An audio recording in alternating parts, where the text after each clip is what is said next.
저는 올해 73 조순자입니다. 자식 둘을 키워내고 남편을 먼저 보낸 지도 10년이 훌쩍 넘었네요. 이제는 다리도 예전 같지 않고 허리에서는 시큰한 통증이 떠날 날이 없어요. 그래도 명절만큼은 자식들 먹일 음식만큼은 제 손으로 해야 직성이 풀리는 어쩔 수 없는 옛날 사람인가 봅니다. 아들 명진이와 딸 명희 그리고 그 짝들까지 모두 모여봐야 내 식구뿐인 단출한 상이지만 그 상을 채우기 위해 저는 명절 며칠 전부터 뼈가 닳도록 일하는 것을 마다하지 않았습니다. 추석 전날 밤이었어요. 거실 시계가 자정을 알리는 소리가 유난히 크게 들렸습니다. 저는 허리를 두드리며 가스레인지 앞에 서서 마지막으로 토랑국간을 보고 있었습니다. 들깨가루를 넉넉하게 풀어넣은 국물은 구수하고 진한 향을 피워 올렸지요. 이미 저녁부터 핏물을 빼고 2번이나 삶아 기름기를 걷어낸 갈비는 양념에 재워 하룻밤 숙성시키는 중이었어요. 내일 아침 압력솥에 쪄내기만 하면 아이들이 좋아하는 부드러운 갈비찜이 완성될 겁니다. 명절 음식이라는 게 다 그렇듯 손이 많이 가고 고된 일의 연속이에요. 하지만 자식들 입에 맛있는 음식이 들어가는 모습을 상상하면 쑤시는 허리 통증도 잊을 만했습니다. 다음 날 아침 약속한 시간은 오전 10시였습니다. 저는 새벽같이 일어나 갈비찜을 찌고 갖은 나물을 무치고 마지막으로 토랑국까지 데워 상에 올렸어요. 그런데 10시가 지나고 11시가 다 되어가도록 집은 조용하기만 했습니다. 혹시 오는 길에 차가 막히나 싶어 창밖을 몇 번이나 내다봤는지 몰라요. 아들 명진에게 전화를 걸어보니 그제야 웅얼거리는 목소리로 거의 다 왔다고 하더군요. 결국 아들 내외와 딸 내외가 저희 집 현관문을 열고 들어선 것은 11시 반이 훌쩍 넘은 시간이었습니다. 어머니, 저희 왔어요. 아들 명진이가 멋쩍은 미소를 지으며 들어섰고 며느리는 조용히 고개를 숙이며 과일 바구니를 내려놓았습니다. 뒤이어 들어온 딸 명희와 사위의 표정은 그다지 밝아 보이지 않았어요. 엄마, 차가 얼마나 막히던지. 아주 거북이 걸음으로 왔네. 딸 명희가 하품을 하며 거실 소파에 털썩 주저앉았습니다. 그 모습에 저는 애써 서운한 마음을 감추고 웃으며 말했어요. 오느라 고생했다. 얼른 손 씻고 와서 밥 먹자. 너희 온다고 해서 갈비찜이랑 토랑국 잔뜩 해놨어. 아, 진짜? 엄마, 아직도 이런 걸 직접 해? 요즘은 배달 음식도 잘 나오는데 그냥 시켜 먹는 게 낫지 않아? 엄마도 힘들고. 명희의 말에는 가시가 돋쳐 있었습니다. 저의 수고를 알아주기는커녕 귀찮은 일이나 하는 늙은이 취급하는 듯한 말투였어요. 사위는 그저 아내의 옆에서 어색하게 웃고만 있을 뿐이었죠. 분위기가 싸늘해지는 것을 느낀 아들 명진이가 급하게 나섰습니다. 명희야, 무슨 말을 그렇게 하니? 어머니가 우리 먹이려고 얼마나 고생하셨는데. 어머니, 정말 맛있겠어요. 얼른 먹어요. 배고프다. 아들의 중재 덕분에 우리는 겨우 식탁에 둘러앉을 수 있었습니다. 하지만 이미 제 마음은 차갑게 식어버린 뒤였어요. 그래도 애써 표정을 관리하며 아이들 그릇에 갈비찜을 넉넉히 덜어주었습니다. 밥을 먹는 내내 명희는 스마트폰만 들여다보며 젓가락을 깨작거렸습니다. 그 모습에 더는 아무 말도 하고 싶지 않았어요. 식사가 끝나고 과일을 내오자 명희가 보란 듯이 큼지막한 명품 가방을 뒤적이기 시작했습니다. 저는 혹시나 용돈이라도 챙겨주려나 속으로 잠시 기대했던 것이 사실입니다. 자식에게 받는 용돈이 뭐 그리 대수겠냐마는 그건 돈의 액수를 떠나 저를 생각하는 마음의 표시라고 여겼으니까요. 하지만 제 기대는 곧 산산조각이 났습니다. 딸은 지갑을 꺼내더니 그 안에서 꼬깃꼬깃 접힌 1,000원짜리 지폐 5장과 동전 몇 개를 꺼내 식탁 위에 탁 소리가 나게 던졌습니다. 동전 하나가 대구르르 굴러 제 찻잔 옆에 멈춰 섰어요. 자, 엄마. 5,300원. 이걸로 퉁치자. 엄마가 지난번에 뭐 사다 달라고 심부름 시켰잖아. 그 값이야. 됐지? 딸의 입가에는 비웃음이 걸려 있었습니다. 그 순간 제 머릿속이 하얗게 비는 듯한 충격을 받았어요. 주변의 모든 소리가 멀어지고 딸의 그 경멸 어린 표정과 식탁 위에 흩어진 돈만이 보였습니다. 제가 언제 심부름을 시켰던가요? 기억조차 나지 않는 사소한 부탁이었을 겁니다. 그 값어치가 평생을 바쳐 키운 딸에게 고작 5,300원짜리 모욕으로 돌아온 것이었습니다. 아들 명진이가 사색이 되어 소리쳤어요. 최명희, 너 지금 뭐 하는 짓이야? 당장 엄마한테 사과드려. 그러면서 명진이는 황급히 자신의 주머니에서 하얀 봉투를 꺼내 제게 내밀었습니다. 어머니, 이거 받으세요. 명희가 철이 없어서 그래요. 봉투 안에는 빳빳한 5만원권 4장, 20만원이 들어 있었습니다. 하지만 그 돈이 제 눈에 들어올 리가 없었어요. 제 심장은 얼음장처럼 차가워졌고 더 이상 참을 수가 없었습니다. 저는 자리에서 일어나 식탁 위에 흩어진 5,300원과 아들이 내민 20만 원이 든 봉투를 말없이 쓸어 담았습니다. 그리고는 딸과 아들의 발치에 그 돈을 던져버렸어요. 가지고 나가라. 제 목소리는 놀랍도록 차분했습니다. 그 돈 들고 너희 둘 다 당장 이 집에서 나가요. 다시는 찾아오지 마. 저는 현관문을 활짝 열고 밖을 가리켰습니다. 명희는 얼굴이 새빨개져서 저를 쏘아보았고 아들은 어쩔 줄 몰라 하며 제 눈치만 살폈어요. 며느리와 사위는 이미 고개를 푹 숙인 채 얼어붙어 있었죠. 저는 같은 말을 반복하지 않았습니다. 그저 굳은 얼굴로 문 밖을 가리킬 뿐이었습니다. 결국 딸 내외가 먼저 도망치듯 집을 나섰고 아들 내외도 그 뒤를 따라 쫓기듯 사라졌습니다. 쾅 하고 현관문이 닫히자 집 안에는 무거운 정적만이 남았습니다. 저는 그 자리에 한참을 서서 텅 빈 거실과 김도 식어버린 음식으로 가득한 식탁을 바라보았습니다. 눈물은 나오지 않았습니다. 자식들을 내쫓고 난 뒤 저는 가장 먼저 식탁을 치우기 시작했습니다. 눈물 흘릴 새도 주저앉아 한탄할 시간도 없었어요. 분노와 슬픔을 사귀는 데에는 몸을 움직이는 것만큼 좋은 약이 없다는 것을 저는 오랜 세월을 통해 이미 알고 있었습니다.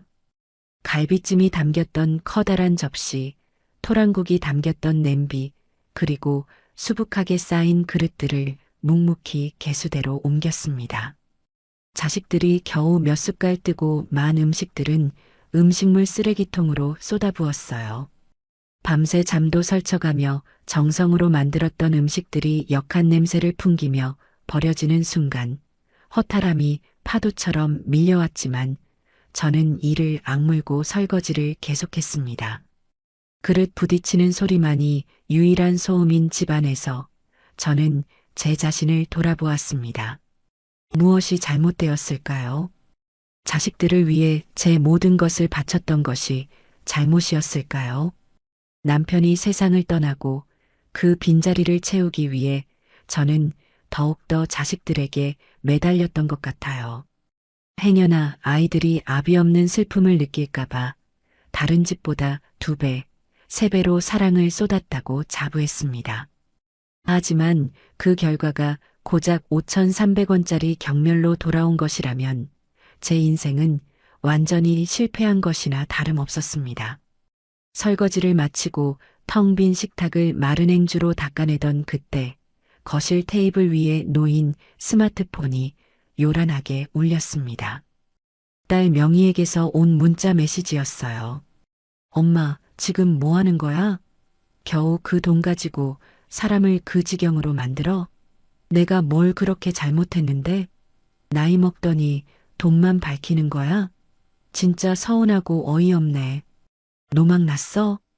문자 메시지에 담긴 날카로운 단어들이 비수처럼 제 가슴에 박혔습니다.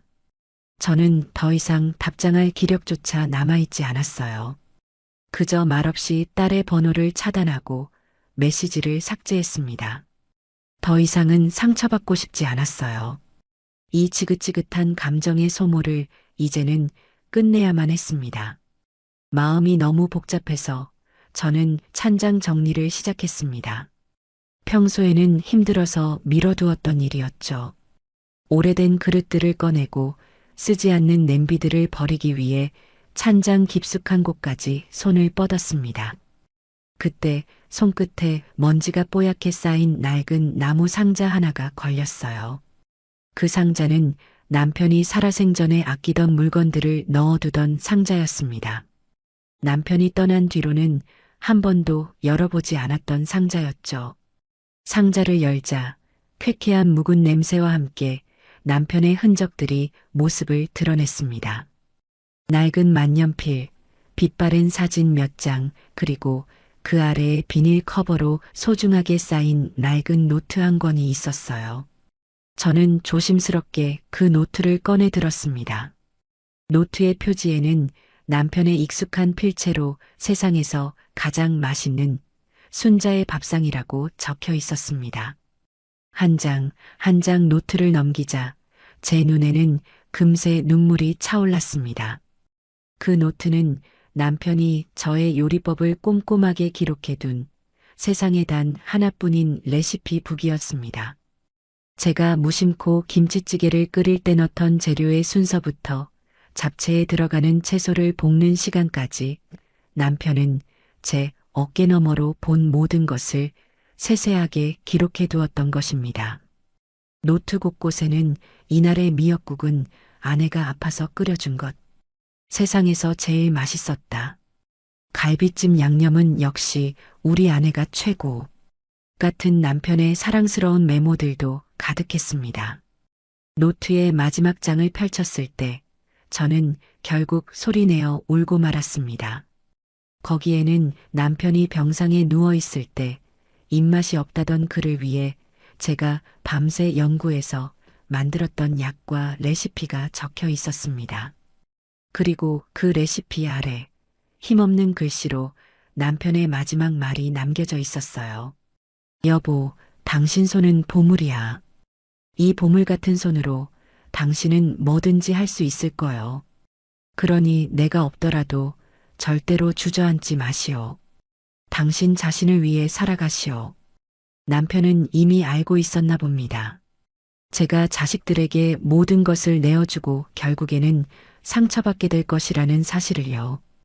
그래서 제게 이 노트를, 이 마지막 말을 유산처럼 남겨준 것이었습니다.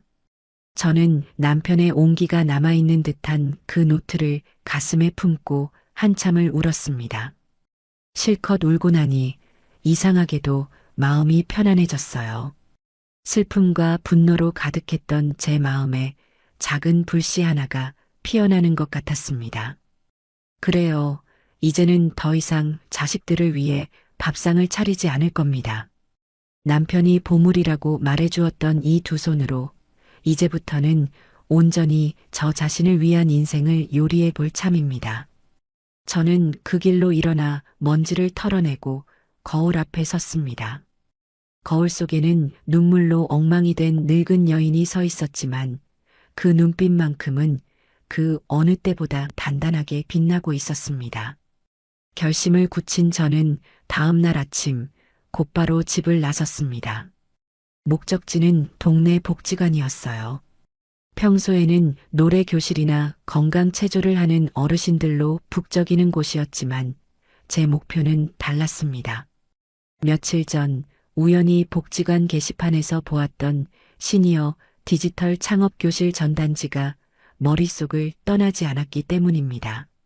스마트폰으로 나만의 가게를 열어보세요라는 문구가 그때는 그저 딴 세상 이야기처럼 들렸는데 이제는 제게 남은 유일한 동아줄처럼 느껴졌습니다.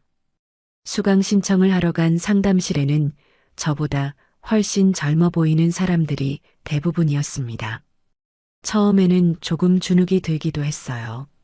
스마트폰이라고는 겨우 전화나 받고 문자 메시지를 확인하는 용도로만 쓰던 제가 과연 잘 해낼 수 있을까 덜컥 겁이 나기도 했습니다. 하지만 남편의 노트를 생각하며 용기를 냈습니다. 어르신, 요즘은 인터넷으로 물건 파는 게 예전처럼 어렵지 않아요. 제가 차근차근 알려드릴게요. 무엇을 팔고 싶으신데요? 20살 남짓되어 보이는 젊은 남자 강사가 친절하게 물었습니다. 저는 망설임 없이 대답했어요.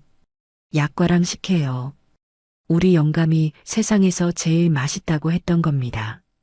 그렇게 저의 새로운 도전이 시작되었습니다. 첫 수업부터 난관의 연속이었어요. 회원가입을 하는 데만 1시간이 꼬박 걸렸고 사진을 찍어 올리는 법을 배우는 데에는 반나절이 걸렸습니다. 젊은 사람들은 손가락으로 쓱쓱 몇 번 만지면 뚝딱 해내는 일들이 제게는 마치 높은 산처럼 느껴졌어요. 하지만 저는 포기하지 않았습니다. 수업이 끝나고 집에 돌아와서도 밤늦도록 스마트폰을 붙잡고 연습하고 또 연습했어요. 돋보기를 코끝에 걸치고 작은 글씨와 씨름하다 보면 어느새 동이 트기도 했습니다.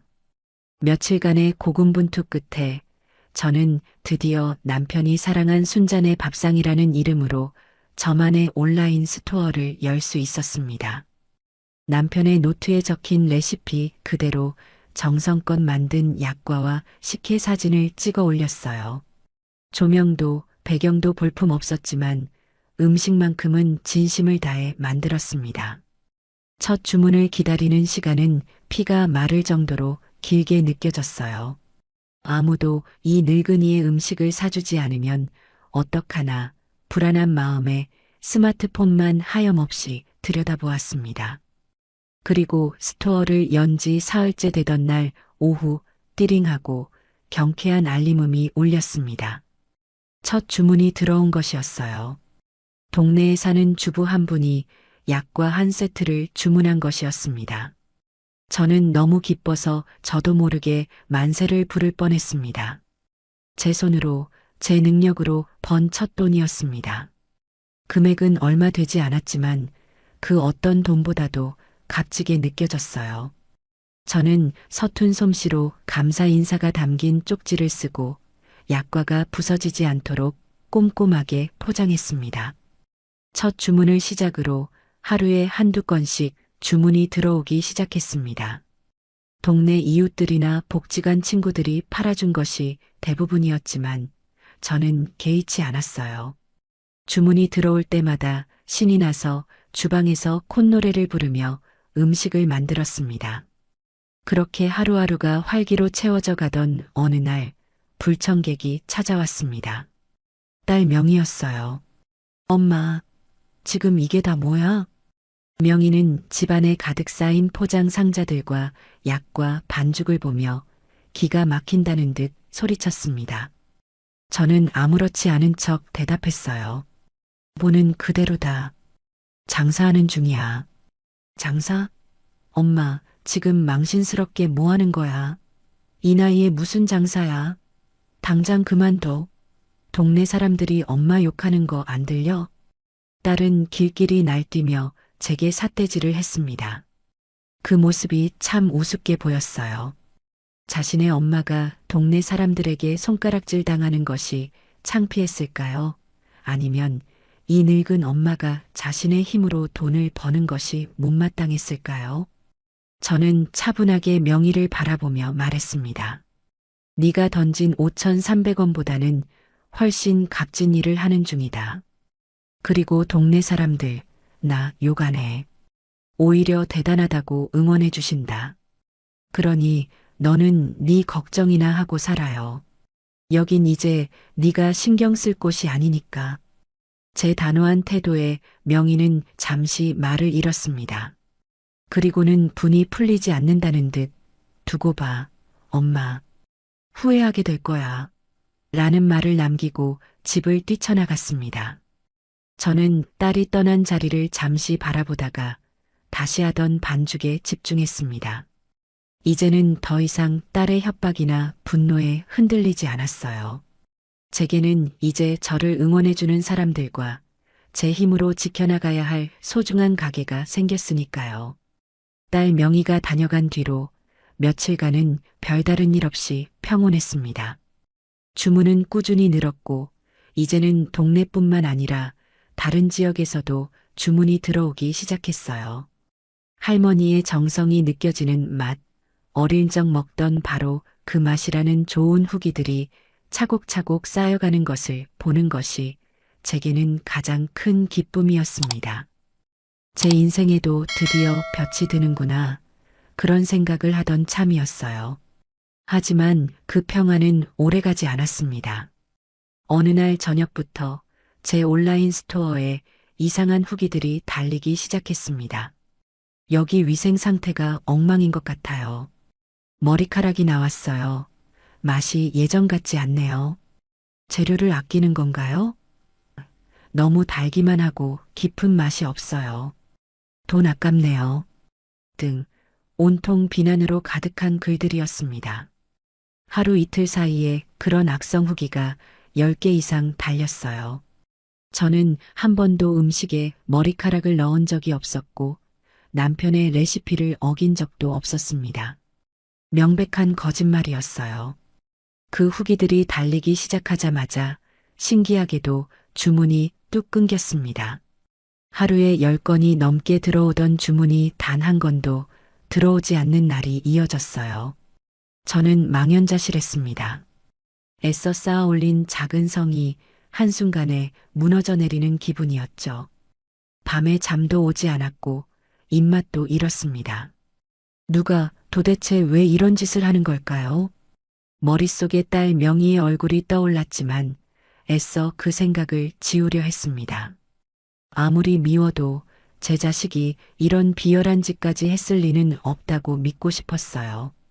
제가 절망에 빠져 허우적거리고 있을 때 저를 도와준 것은 뜻밖의 사람들이었습니다. 복지관에서 창업 수업을 가르쳐 주었던 젊은 강사와 그동안 제 음식을 꾸준히 주문해 주었던 단골 손님들이었어요. 어르신, 이거 아무래도 좀 이상해요.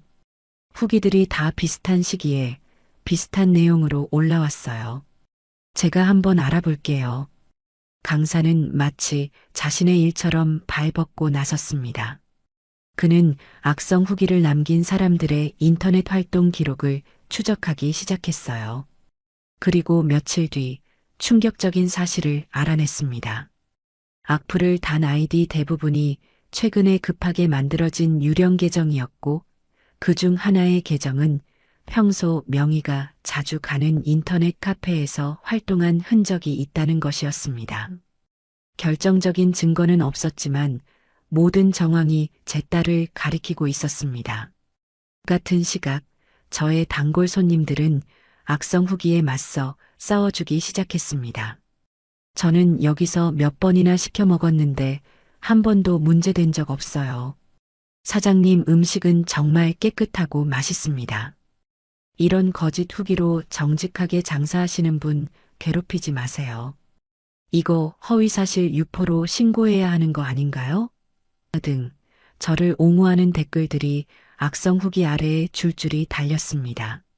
저는 그 글들을 읽으며 뜨거운 눈물을 흘렸습니다. 피를 나눈 자식에게는 버림받았지만 얼굴도 모르는 사람들이 제 편이 되어주고 있었습니다. 세상은 아직 살아볼 만한 곳이라는 생각이 들었어요. 그리고 바로 그때 기적 같은 일이 일어났습니다. 구독자가 수십만 명에 달하는 유명 음식 유튜버가 제 가게에 대한 영상을 올린 것이었습니다.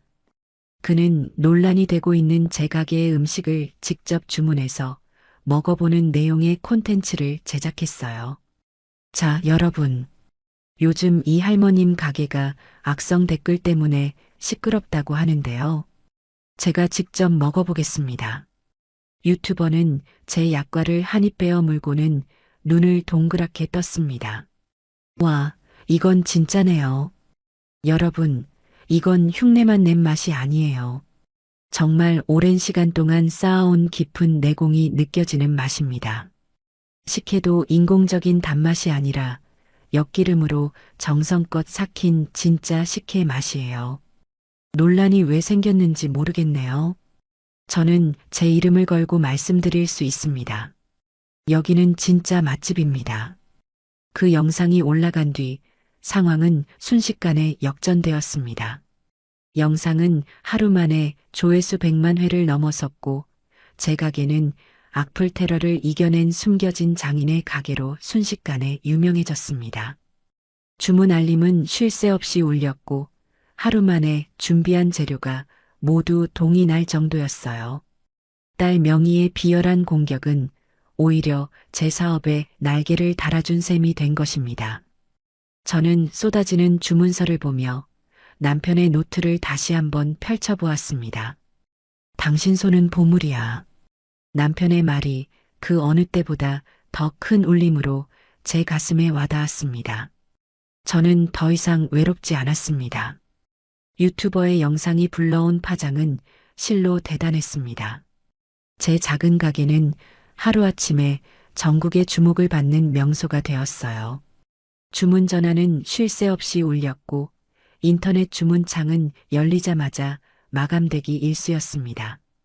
저는 더 이상 혼자서 모든 일을 감당할 수가 없게 되었어요. 결국 복지관 강사의 도움을 받아 동네 어르신 2분을 직원으로 고용하고 기존의 작은 주방으로는 어림도 없어 상가 건물 한쪽에 번듯한 작업실까지 얻게 되었습니다. 남편이 남겨준 낡은 노트 한 권으로 시작한 일이 이제는 저 혼자만의 것이 아닌 어엿한 사업체가 된 것입니다. 새로운 작업실은 환하고 넓었습니다. 커다란 스테인리스 작업대와 반짝이는 새 오븐을 들여놓던 날, 저는 직원으로 오신 할머니들과 함께 웃으며 막걸리 한 잔을 기울였습니다. 평생을 남편과 자식의 뒷바라지만 하다가 이른이 넘어 제 이름 석자를 걸고 일하게 되니 하루하루가 꿈만 같았어요. 함께 일하는 동료가 생기니 외로울 틈도 없었습니다. 우리는 서로의 쑤시는 허리를 두드려주며 약과를 만들고 지난 드라마 이야기를 하며 식혜를 포장했습니다. 웃음소리가 끊이지 않는 작업실은 제게 새로운 집이자 새로운 가족이 되어 주었습니다. 하지만 저의 이런 행복이 누군가에게는 배 아픈 질투의 대상이 되었나 봅니다. 그 무렵부터 딸 명희와 사위가 제 작업실 주변을 맴돌기 시작했어요. 처음에는 그저 멀리서 기웃거리는 정도이더니 나중에는 대놓고 작업실 앞을 찾아와 저를 기다렸습니다. 엄마, 이야기 좀 해. 어느 날 퇴근길에 명희가 사위와 함께 제 앞을 막아섰습니다. 저는 굳이 피하지 않고 담담하게 물었어요. 무슨 할 말이 남았다고 찾아왔니? 엄마, 사업이 그렇게 잘 된다며? 돈도 많이 벌었다면서. 그런데 엄마 혼자만 그렇게 잘 살면 되는 거야? 자식들 생각은 안 해? 명희의 목소리에는 노골적인 시기심과 원망이 가득했습니다. 저는 기가 막혀서 헛웃음이 나왔어요. 내가 니들 생각까지 해야 할 이유가 있나? 나를 5,300원짜리로 취급하고 내 가게에 망하라고 저주를 퍼부은 게 바로 너희들이잖니. 그건 그때 일이고 엄마가 먼저 우릴 내쫓았잖아. 그리고 엄마 돈이 결국 우리 돈이지. 누구 돈이야? 어차피 나중에 다 우리한테 물려줄 거면서 뭘 그렇게 빡빡하게 굴어. 옆에 있던 사위도 거들었습니다. 장모님, 저희가 잘못했습니다.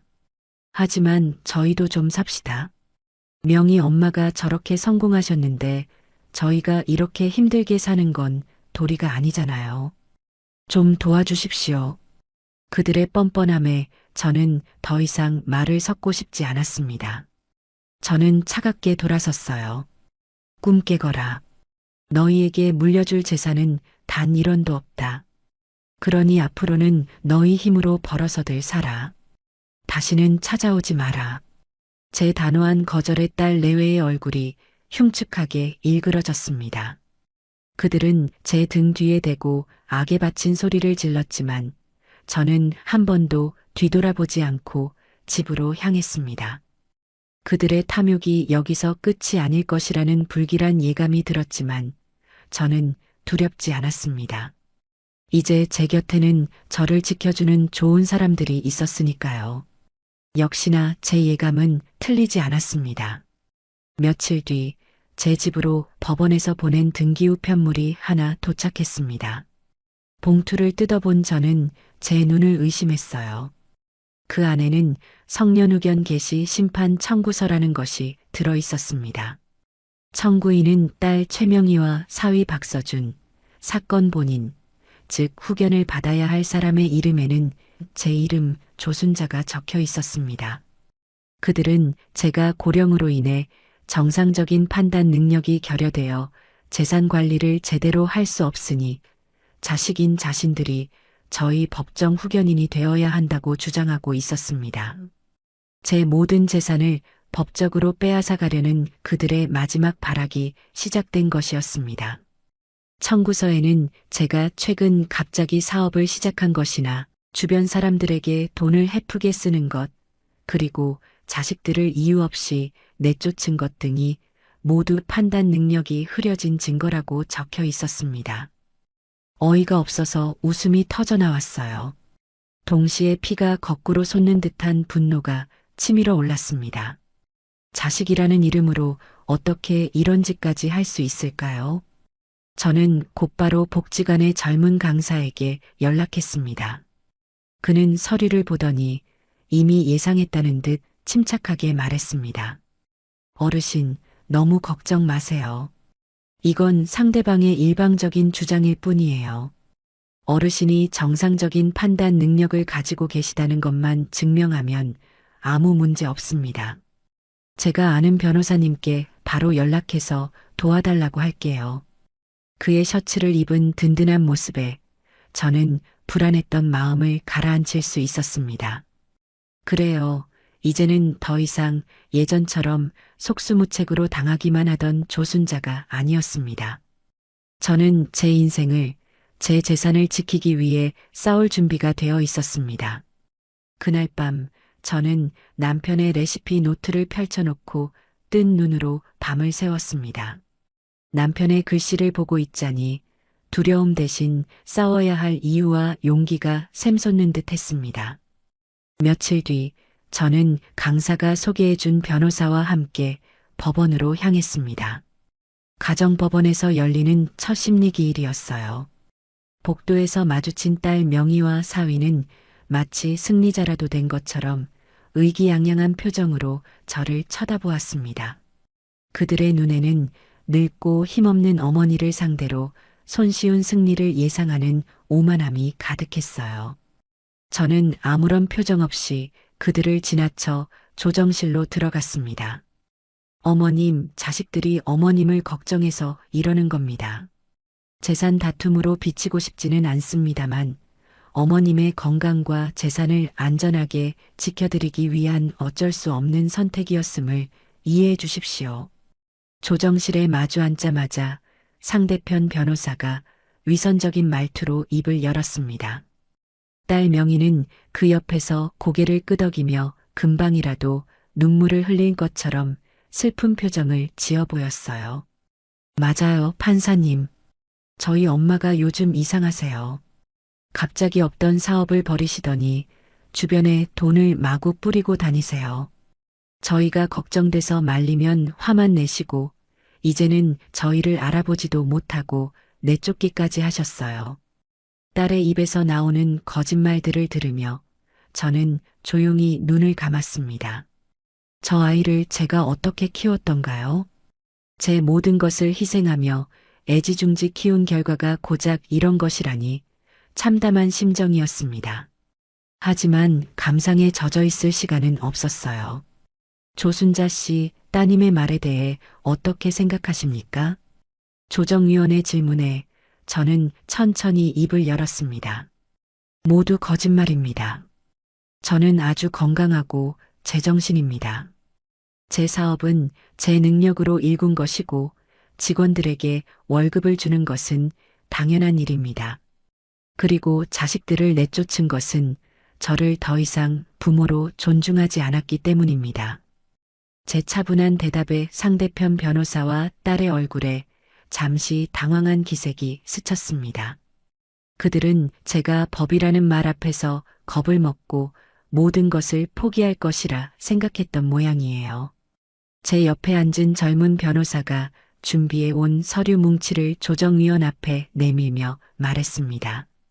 지금부터 사건 본인 조순자 어르신께서 정상적인 판단 능력을 가지고 사업체를 운영하고 계시다는 증거 자료를 제출하겠습니다. 첫 번째 증거는 지난 몇 달간의 제 가게 매출 장부와 세금 납부 내역서였습니다. 꼼꼼하게 정리된 장부에는 매일의 수입과 지출이 정확하게 기록되어 있었고 세금 역시 한 푼도 밀리지 않고 성실하게 납부한 사실이 명시되어 있었어요. 어리숙한 노인네의 치기 어린 장사가 아니라 투명하고 체계적으로 운영되는 사업체임을 증명하는 자료였습니다. 이것은 어르신의 주거래 은행에서 발급받은 금융거래 내역입니다. 보시다시피 따님의 주장처럼 돈을 헤프게 쓴 내역은 어디에도 없습니다. 오히려 매달 꾸준히 수익금을 저축하고 계십니다. 두 번째 증거가 제출되자 명희의 표정이 굳어지기 시작했습니다. 하지만 진짜 반격은 이제부터가 시작이었어요. 그리고 이것은 대학병원 신경정신과에서 발급받은 조순자 어르신의 정신감정 소견서입니다. 변호사는 소견서의 중요한 부분을 큰 소리로 읽어내려갔습니다. 피검사자 조순자는 인지능력, 판단능력, 기억력 등 모든 정신능력 평가에서 정상 소견을 보였으며 독립적인 의사 결정과 재산관리 능력이 충분한 것으로 판단됨. 소견서 내용이 울려 퍼지는 순간 조정실의 분위기는 완전히 반전되었습니다. 명의와 사위 그리고 상대편 변호사는 이제 더 이상 할 말이 없는 듯 입을 굳게 다물었어요. 조정위원은 저를 바라보며 부드러운 목소리로 물었습니다. 어르신, 따님과의 관계가 어쩌다 이렇게까지 된 겁니까? 저는 그제야 참았던 숨을 길게 내쉬며 모든 것을 털어놓았습니다. 명절 아침에 있었던 5,300원짜리 모욕과 제 가게에 쏟아졌던 악성 댓글에 대한 이야기까지요. 제 변호사는 결정적인 증거를 마지막으로 제출했습니다. 이것은 따님 최명희 씨가 어머니의 가게에 악성 후기를 작성했다는 정황 증거입니다. 후기를 작성한 IP 일부가 최명희 씨의 자택 주소와 일치하는 것으로 확인되었습니다. 그 증거 앞에서 명희는 결국 무너져 내렸습니다. 아니에요. 내가 안 그랬어요. 라며 발악했지만 그 목소리에는 아무런 힘이 실려 있지 않았어요. 모든 상황이 정리되고 조정위원이 마지막으로 제 의사를 물었습니다. 어르신, 이 청구는 기각될 것이 분명해 보입니다. 혹시 따님에게 하고 싶은 말씀이 있으십니까?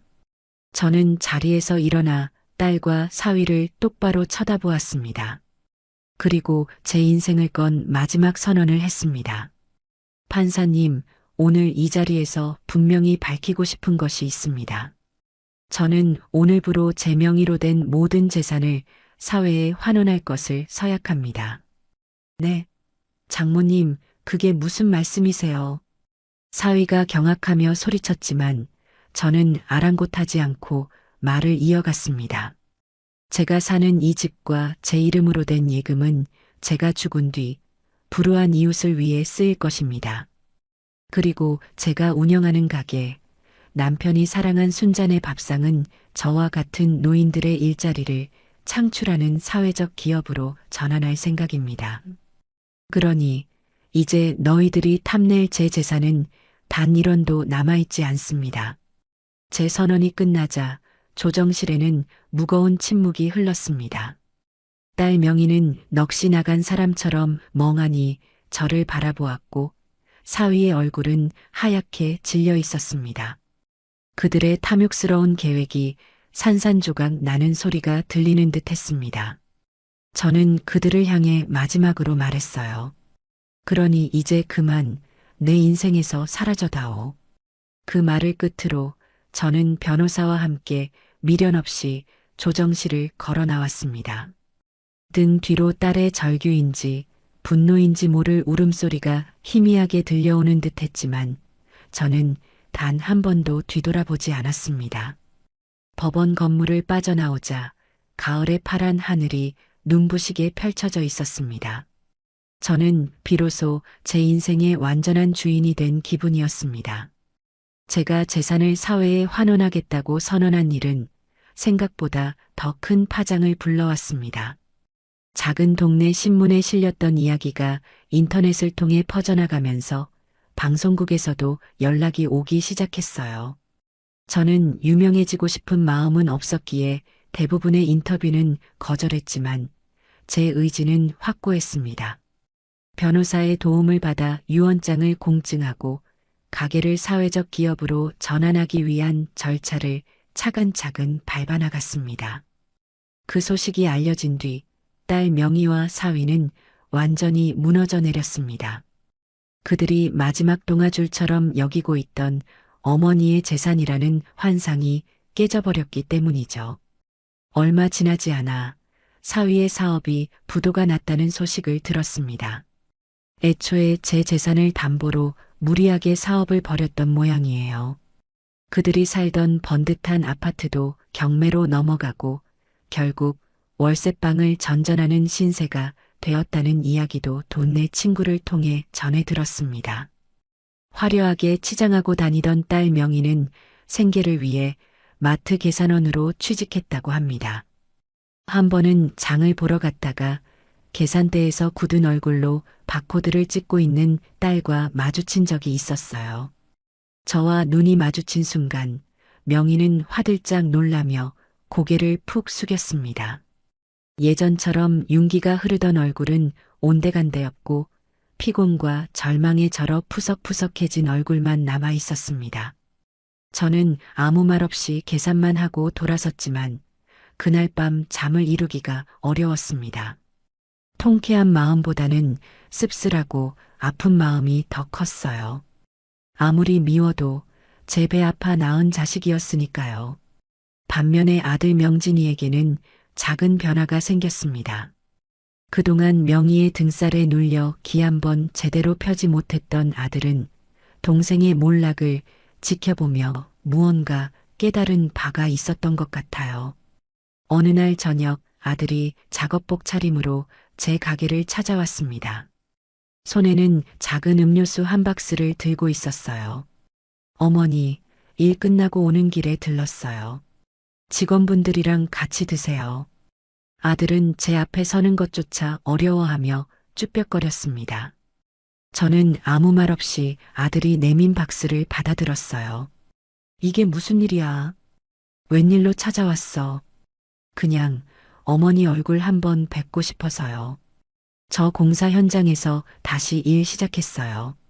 명희 일은 정말 죄송합니다. 제가 오빠 노릇을 제대로 못해서 일이 이렇게까지 됐어요. 아들은 진심으로 미안해하는 얼굴이었습니다. 저는 아들의 손을 보았어요. 못이 박이고 군데군데 긁힌 상처가 가득한 정직하게 땀 흘려 일한 사람의 손이었습니다. 그래, 늦지 않았다. 지금부터라도 네 인생, 네 힘으로 똑바로 살면 되는 거야. 어머니, 나는 너한테 용서를 구하라는 말 안 한다. 용서는 내가 아니라 너 스스로에게 받는 거야. 부끄럽지 않게 당당하게 살아가는 모습 보여주는 거. 그것보다 더 큰 효도는 없다. 제 말에 아들은 고개를 숙인 채 조용히 눈물만 흘렸습니다. 저는 주방으로 들어가 따뜻한 식혜 한 그릇을 담아 아들에게 건넸습니다. 아들은 어린아이처럼 훌쩍이며 그 식혜를 단숨에 들이켰어요. 그날 이후로 아들은 종종 퇴근길에 가게에 들러 굳은 일을 돕고 가곤 했습니다. 무거운 밀가루 포대를 나르기도 하고 가게 앞을 깨끗하게 청소하기도 했어요. 우리는 많은 대화를 나누지는 않았지만 땀 흘려 함께 일하는 시간 속에서 깨졌던 신뢰가 아주 조금씩 천천히 회복되고 있다는 것을 느낄 수 있었습니다. 시간이 흘러 다시 추석 명절이 돌아왔습니다. 작년에 그 텅 비고 차가웠던 명절과는 모든 것이 달라져 있었어요. 남편이 사랑한 순잔의 밥상은 이제 동네의 사랑방 같은 곳이 되었습니다. 저는 명절을 앞두고 가게를 찾는 손님들에게 나누어줄 송편을 빚기 위해 이른 아침부터 분주하게 움직였습니다. 저와 함께 일하는 직원 할머니 두 분과 저녁마다 가게 일을 돕는 아들 명진이까지 네 사람이 모여 앉아 도란도란 이야기를 나누며 송편을 빚으니 금세 커다란 소쿠리 하나가 가득 찼습니다. 어머니, 송편 정말 예쁘게 빚으시네요. 그럼 내가 왕년에는 동네에서 송편 제일 잘 빚는다고 소문이 자자했지. 웃음꽃을 피우며 일을 하고 있는데 가게 유리문 밖으로 익숙한 인형 하나가 서성이는 것이 보였습니다. 한눈에 봐도 제 딸 명이었어요. 허름한 옷차림에 잔뜩 야윈 얼굴. 명희는 가게 안으로 들어오지도 못하고 그저 하염없이 안을 들여다보고만 있었습니다. 한참을 그렇게 서성이던 명희는 저와 눈이 마주치자 화들짝 놀라며 돌아서 가버렸습니다. 저는 아무렇지 않은 척 일을 계속했지만 마음 한구석이 계속 아려왔습니다. 명절 당일 가게는 그 어느 때보다 북적였습니다. 명절에 갈 곳 없는 독거노인들을 위해 무료로 떡국을 대접하는 행사를 열었기 때문이에요. 저와 직원들은 쉴 새 없이 떡국을 나르고 설거지를 하며 눈코 뜰 새 없이 바쁜 시간을 보냈습니다. 한창 바쁜 점심시간이 거의 끝나갈 무렵 가게 문이 조심스럽게 열리더니 명희가 들어왔습니다. 모두의 시선이 명희에게로 쏠렸지만 딸은 아무 말도 하지 않았습니다. 그저 주방 구석으로 걸어가더니 벽에 걸려있던 낡은 앞치마를 찾아 허리에 둘렀어요. 그리고는 산더미처럼 쌓여있는 그릇들 앞에 서서 고무장갑을 끼고 설거지를 하기 시작했습니다. 저기서 뭐 하는 거야? 직원 할머니 한 분이 제게 속삭였지만 저는 아무 말 없이 딸의 뒷모습을 바라보기만 했습니다. 명희는 정말 단 한마디도 없이 마치 속죄라도 하는 사람처럼 묵묵히 그릇만 닦았습니다. 뜨거운 물에 손이 불어 쭈글쭈글해지고 이마에는 땀이 송골송골 맺혔지만 딸은 멈추지 않았어요. 모든 손님이 돌아가고 가게 정리를 마칠 때까지 명희는 주방을 떠나지 않았습니다. 마지막 그릇까지 깨끗하게 닦아 그릇장에 정리한 뒤에야 딸은 젖은 앞치마를 벗어 제자리에 걸었습니다. 그리고는 제 앞에 와서 고개를 푹 숙였습니다. 여전히 아무 말이 없었어요. 사과도 변명도 없었습니다. 그저 깊이 숙인 고개와 가늘게 떨리는 어깨가 딸의 모든 말을 대신하고 있었습니다.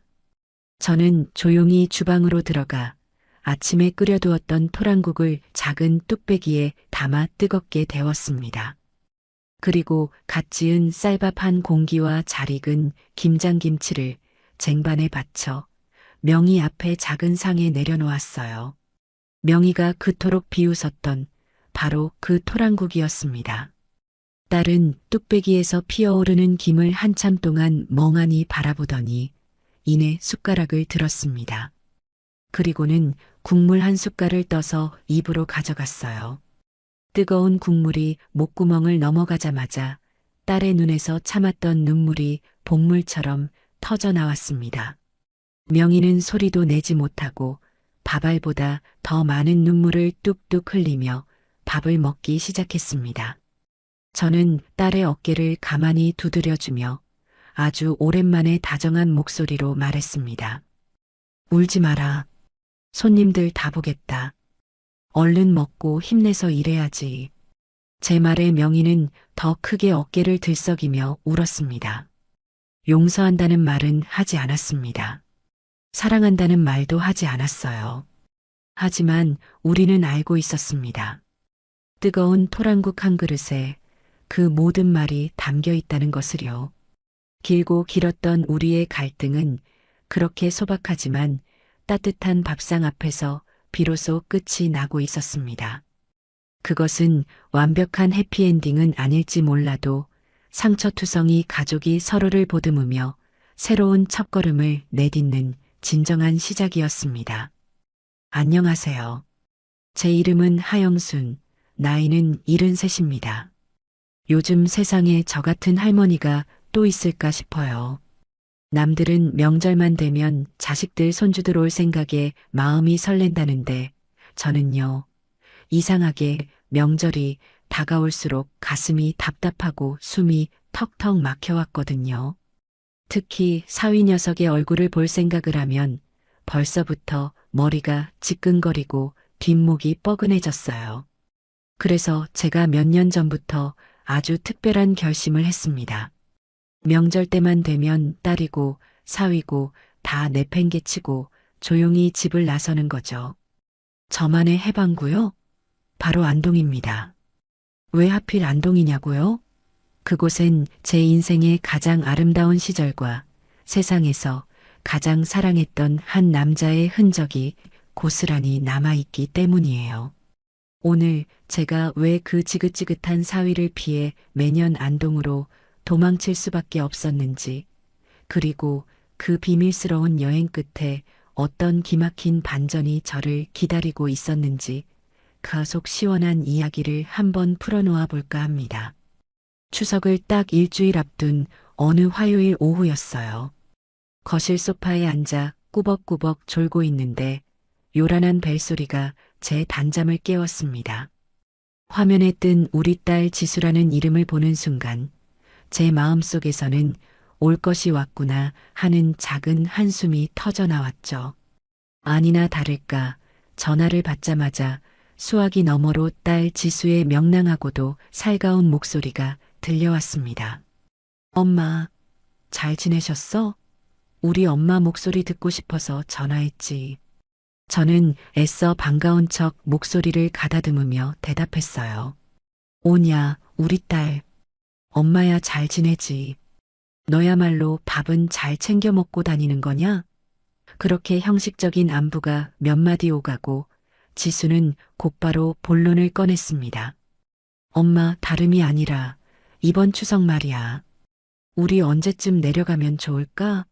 현우 씨는 연휴 시작하자마자 가서 장모님이랑 같이 맛있는 것도 해먹고 으쌰으쌰 힘도 좀 써드리고 싶다는데 엄마 생각은 어때? 딸의 목소리만 들렸다면 얼마나 좋았을까요? 지수의 말이 채 끝나기도 전에 수화기 너머 저편에서 낯익으면서도 영 부담스러운 목소리가 훅 끼어들었습니다. 바로 제 사위 정현우였죠. 장모님, 저 현우입니다. 잘 지내셨죠? 지수 말대로 저희 이번에 좀 일찍 내려가서 장모님 힘드신 일 좀 덜어드리려고요.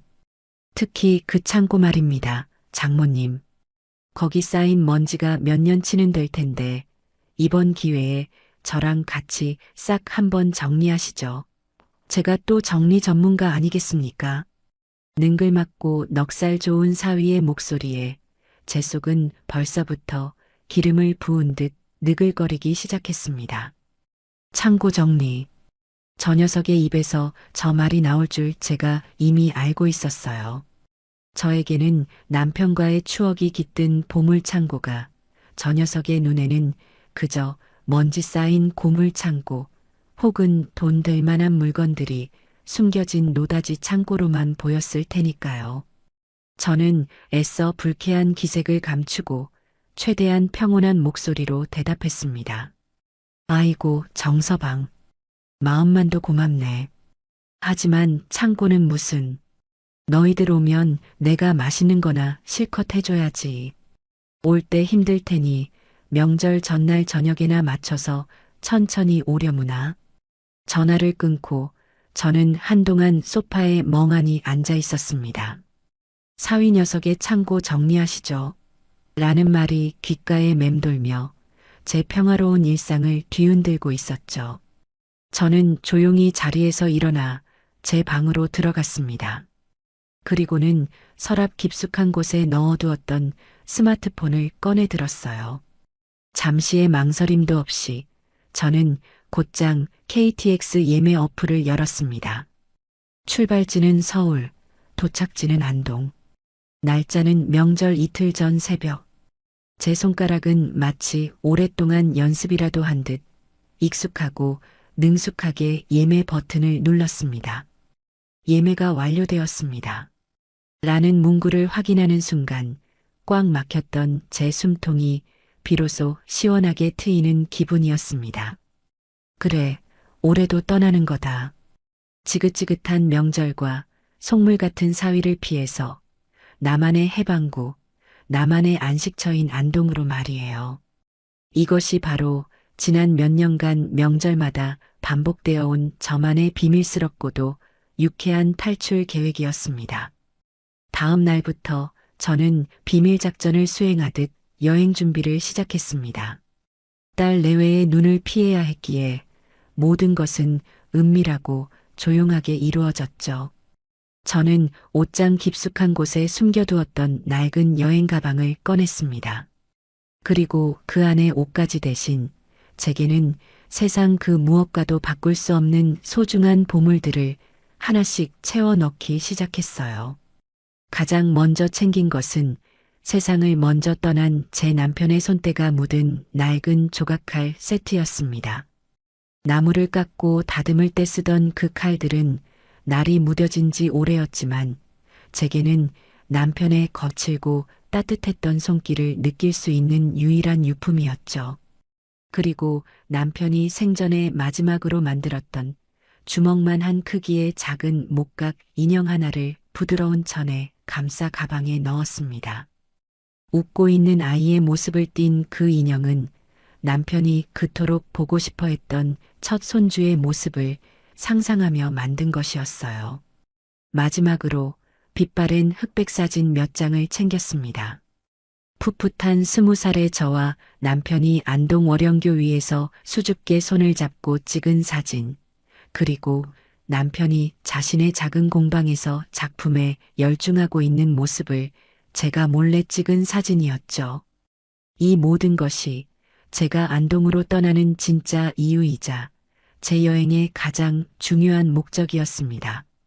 저는 단순히 사위를 피해 도망치는 것이 아니었어요. 저는 제 인생의 가장 찬란했던 순간과 제 남편의 영혼을 만나러 가는 길이었습니다. 제 사위 정현우를 처음 만났을 때 저는 정말 복도 많다고 생각했어요. 훤칠한 키에 서글서글한 눈매, 그리고 어른을 공경할 줄 아는 깍듯한 태도까지 무엇 하나 흠잡을 데 없는 완벽한 사윗감이었죠. 골동품과 민소품을 감정하고 거래하는 사업을 한다는 그의 직업도 왠지 모르게 멋있고 고상하게 느껴졌습니다. 남편을 일찍 여의고 홀로 외동딸 지수를 키워온 제게 듬직한 아들 하나가 생긴 것 같아 얼마나 든든하고 기뻤는지 몰라요. 지수는 그런 현우 옆에서 세상 가장 행복한 여자의 얼굴을 하고 있었고, 저는 두 아이의 미래를 축복하며 기쁜 마음으로 결혼을 허락했습니다. 엄마, 현우 씨 정말 괜찮은 사람이지? 나한테도 잘하고 엄마한테도 싹싹하게 잘하잖아. 딸의 말처럼 현우는 결혼 후에도 변함없이 다정한 남편이자 살가운 사위였습니다. 주말이면 꼬박꼬박 저를 찾아와 말벗이 되어 주었고 제 낡은 집 구석구석을 살피며 장모님, 여기는 위험하니 제가 고쳐드리겠습니다. 라며 굳은 일도 마다하지 않았어요. 하지만 그 완벽해 보였던 사위의 가면이 벗겨지기 시작한 것은 정말 한순간의 일이었습니다. 그날은 현우가 저희 집에 온 지 서너 번째 되던 주말이었어요. 집안의 낡은 전등을 갈아주던 현우가 제게 무심코 물었습니다. 장모님, 저기 마당 끝에 있는 낡은 창고는 뭐 하는 곳이에요? 문이 굳게 잠겨 있네요. 저는 아무 생각 없이 대답했죠. 아, 저기. 우리 애 아빠가 쓰던 공방일세.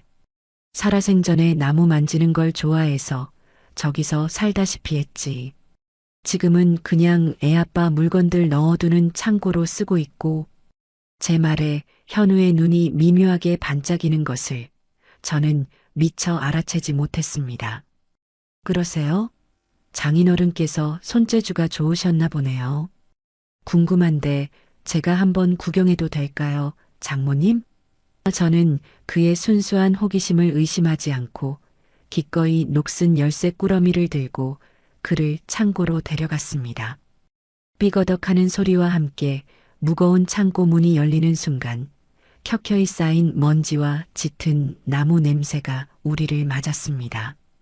창고 안은 수십 년의 세월이 멈춘 듯 남편이 살아생전 쓰던 모습 그대로였어요. 벽에는 온갖 종류의 연장들이 가지런히 걸려 있었고 한쪽 구석에는 미처 완성되지 못한 나무 조각들과 남편이 직접 깎아 만든 수십 개의 크고 작은 목각 인형들이 먼지를 뒤집어 쓴 채 놓여 있었습니다. 저는 남편에 대한 그리움에 잠시 마음이 아련해졌죠. 그런데 제 옆에 서 있던 사위 현우의 반응은 제 예상과는 전혀 달랐습니다. 그는 창고 안을 둘러보며 감탄이나 추억에 젖는 대신 마치 돈 되는 물건을 찾아 헤매는 매의 눈으로 먼지 쌓인 작품들을 훑어보기 시작했어요. 그리고는 제게 돌아서서 아주 진지하고도 은밀한 목소리로 말했습니다. 장모님, 이거 그냥 썩히기에는 너무 아까운 물건들 같은데요. 혹시 모르니 제가 아는 전문가 한번 불러서 이게 돈이 될 만한 물건들인지 값이라도 한번 매겨드릴까요? 그 말을 듣는 순간 제 머릿속이 띵하고 울리는 것 같았습니다. 제게는 남편의 땀과 눈물 그리고 영혼이 깃든 이 신성한 공간이 사위의 눈에는 그저 돈이 될 만한 물건들이 쌓여 있는 곳으로밖에 보이지 않았던 겁니다. 저는 그 순간 이 아이의 서글서글한 미소 뒤에 숨겨진 차가운 속물 근성을 보았습니다. 저는 애써 불쾌감을 누르고 단호하게 말했죠. 아니, 괜찮네. 이건 돈으로 값을 매길 수 있는 물건들이 아니야. 그냥 이대로 우리의 아빠의 흔적을 간직하고 싶을 뿐일세. 제 단호한 거절에도 현우는 포기하지 않았습니다. 그날 이후 그는 저희 집에 올 때마다 교묘하게 창고 이야기를 꺼내며 제 속을 긁기 시작했어요. 장모님, 그 창고 말입니다. 저렇게 방치해두면 나무가 썩거나 벌레가 먹을 수도 있어요. 제가 아는 박물관 관장님이 있는데 좋은 값에 사들릴 수도 있다고요. 장모님, 요즘 경기도 어려운데 저거 팔아서 지수랑 해외여행이라도 한번 다녀오시는 건 어떠세요? 그의 집요한 회유에 저는 점점 더 사위를 만나는 것이 불편하고 부담스러워지기 시작했습니다.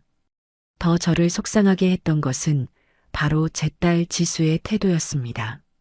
저는 어느 날 딸에게 조심스럽게 속마음을 털어놓았어요. 지수야, 엄마는 정서방이 자꾸 창고 이야기 꺼내는 게 좀 불편하구나. 너희 아빠의 소중한 유품인데 자꾸 돈으로만 생각하는 것 같아서 말이다. 하지만 제 고민에 대한 딸의 대답은 제 가슴에 비수를 꽂았습니다. 에이 엄마, 뭘 그렇게 예민하게 생각해. 현우 씨는 다 엄마 생각해서 그러는 거지. 솔직히 그 창고 너무 낡고 위험하긴 하잖아. 먼지도 많고 전문가가 와서 깔끔하게 정리해주면 엄마한테도 좋은 거 아니야? 딸은 조금의 망설임도 없이 남편의 편을 들었습니다. 제게는 그 창고가 돌아가신 남편의 분신과도 같은 곳이라는 사실을 제 딸은 전혀 이해하지 못하고 있었던 것이죠. 아니, 이해하려 하지 않았던 것일지도 모릅니다. 남편의 성공과 물질적 풍요에 익숙해진 제 딸에게도 아버지의 낡은 유품은 그저 처치 곤란한 먼지 쌓인 것들에 불과했던 겁니다. 저는 그날 제 편은 아무도 없다는 깊은 외로움과 배신감을 느꼈습니다. 그리고 바로 그때 결심했어요. 내 남편의 소중한 유산은 내가 내 손으로 직접 지켜야만 한다고 말이에요. 드디어 명절 이틀 전 저의 비밀스러운 탈출 작전이 시작되는 날이 밝았습니다. 저는 동이 트기도 전인 새벽 4시에 알람 소리 없이도 저절로 눈이 떠졌어요. 혹시라도 늦잠이라도 자서 이 황금 같은 기회를 놓칠까봐 밤새 잠을 설친 탓이었죠. 저는 고양이처럼 살금살금 침대에서 빠져나와 어젯밤 미리 챙겨둔 여행 가방을 들었습니다. 그리고는 식탁 위에 급한 볼일이 생겨 친구 좀 만나고 오마. 명절 잘 보내라. 라고 쓴 짧은 쪽지 한 장만 남겨두고 조용히 현관문을 나섰어요. 캄캄한 새벽 공기가 제 볼에 차갑게 스쳤지만 제 마음은 날아갈 듯이 가볍고 상쾌했습니다. 마치 오랫동안 저를 옥죄어 오던 무거운 족쇄에서 풀려난 기분이랄까요? 택시를 타고 서울역으로 향하는 내내 제 입가에는 저도 모르게 미소가 번지고 있었습니다. 안동행 KTX에 몸을 싣고 기차가 서서히 서울 도심을 빠져나가기 시작하자 비로소 제 마음에도 진정한 평화가 찾아왔습니다. 차창 밖으로 빠르게 스쳐 지나가는 익숙한 풍경들을 바라보며 저는 앞으로 며칠 동안 누리게 될 완벽한 자유를 상상했어요. 잔소리하는 딸도 없고 틈만 나면 창고를 노리는 사위도 없는 곳. 오롯이 저 자신과 그리고 제 남편과의 추억에만 집중할 수 있는 시간. 그것이 바로 제가 매년 이 여행을 손꼽아 기다리는 이유였습니다. 2시간이 조금 넘어 기차는 마침내 안동역에 도착했습니다. 플랫폼에 발을 내딛는 순간 안동 특유의 맑고 상쾌한 공기가 제 폐부 깊숙이 들어왔어요. 저는 큰 숨을 한번 들이쉬며 살 것 같다 하고 나직이 움조렸습니다. 서울의 답답한 공기와는 비교도 할 수 없는 제 영혼을 치유해주는 듯한 공기였죠. 저는 곧장 택시를 타고 제가 매년 묵는 고즈넉한 한옥 게스트하우스로 향했습니다. 주인 할머니는 또 왔냐며 마치 친정어머니처럼 저를 반갑게 맞아주셨어요. 짐을 풀고 나니 어느덧 점심시간이 훌쩍 지나 있었습니다. 저는 남편과 연애 시절 돈 없는 가난한 대학생이었던 우리가 큰맘 먹고 들렀던 작은 식당을 찾아갔어요. 그리고 남편이 세상에서 가장 좋아했던 헛제사밥을 주문했습니다.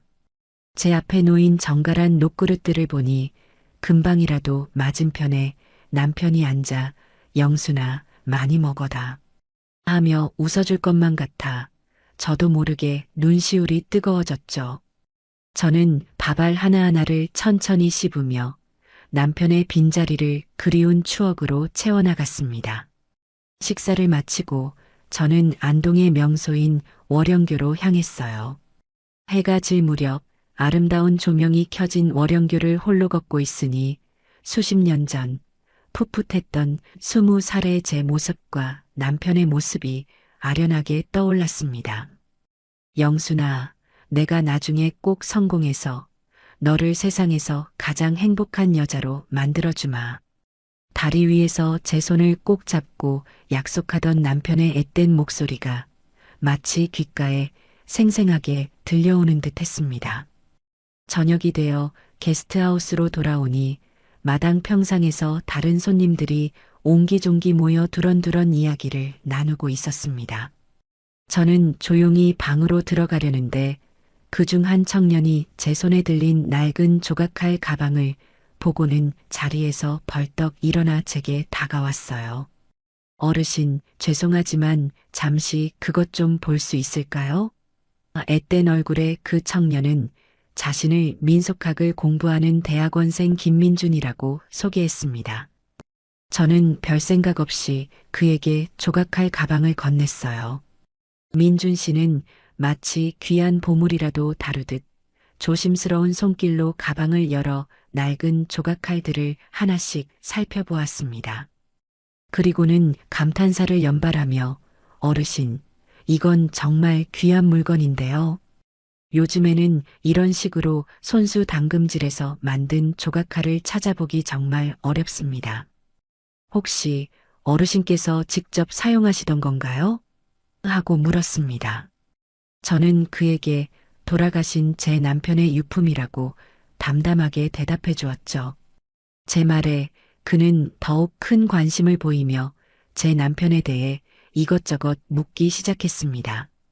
저는 그에게 남편이 평생을 이름 없는 목각 인형 작가로 살다 갔다는 이야기를 들려주었어요.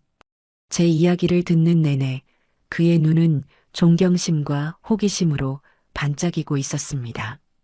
우리는 그날 밤 꽤 오랫동안 평상에 앉아 제 남편의 삶과 예술에 대한 이야기를 나누었습니다.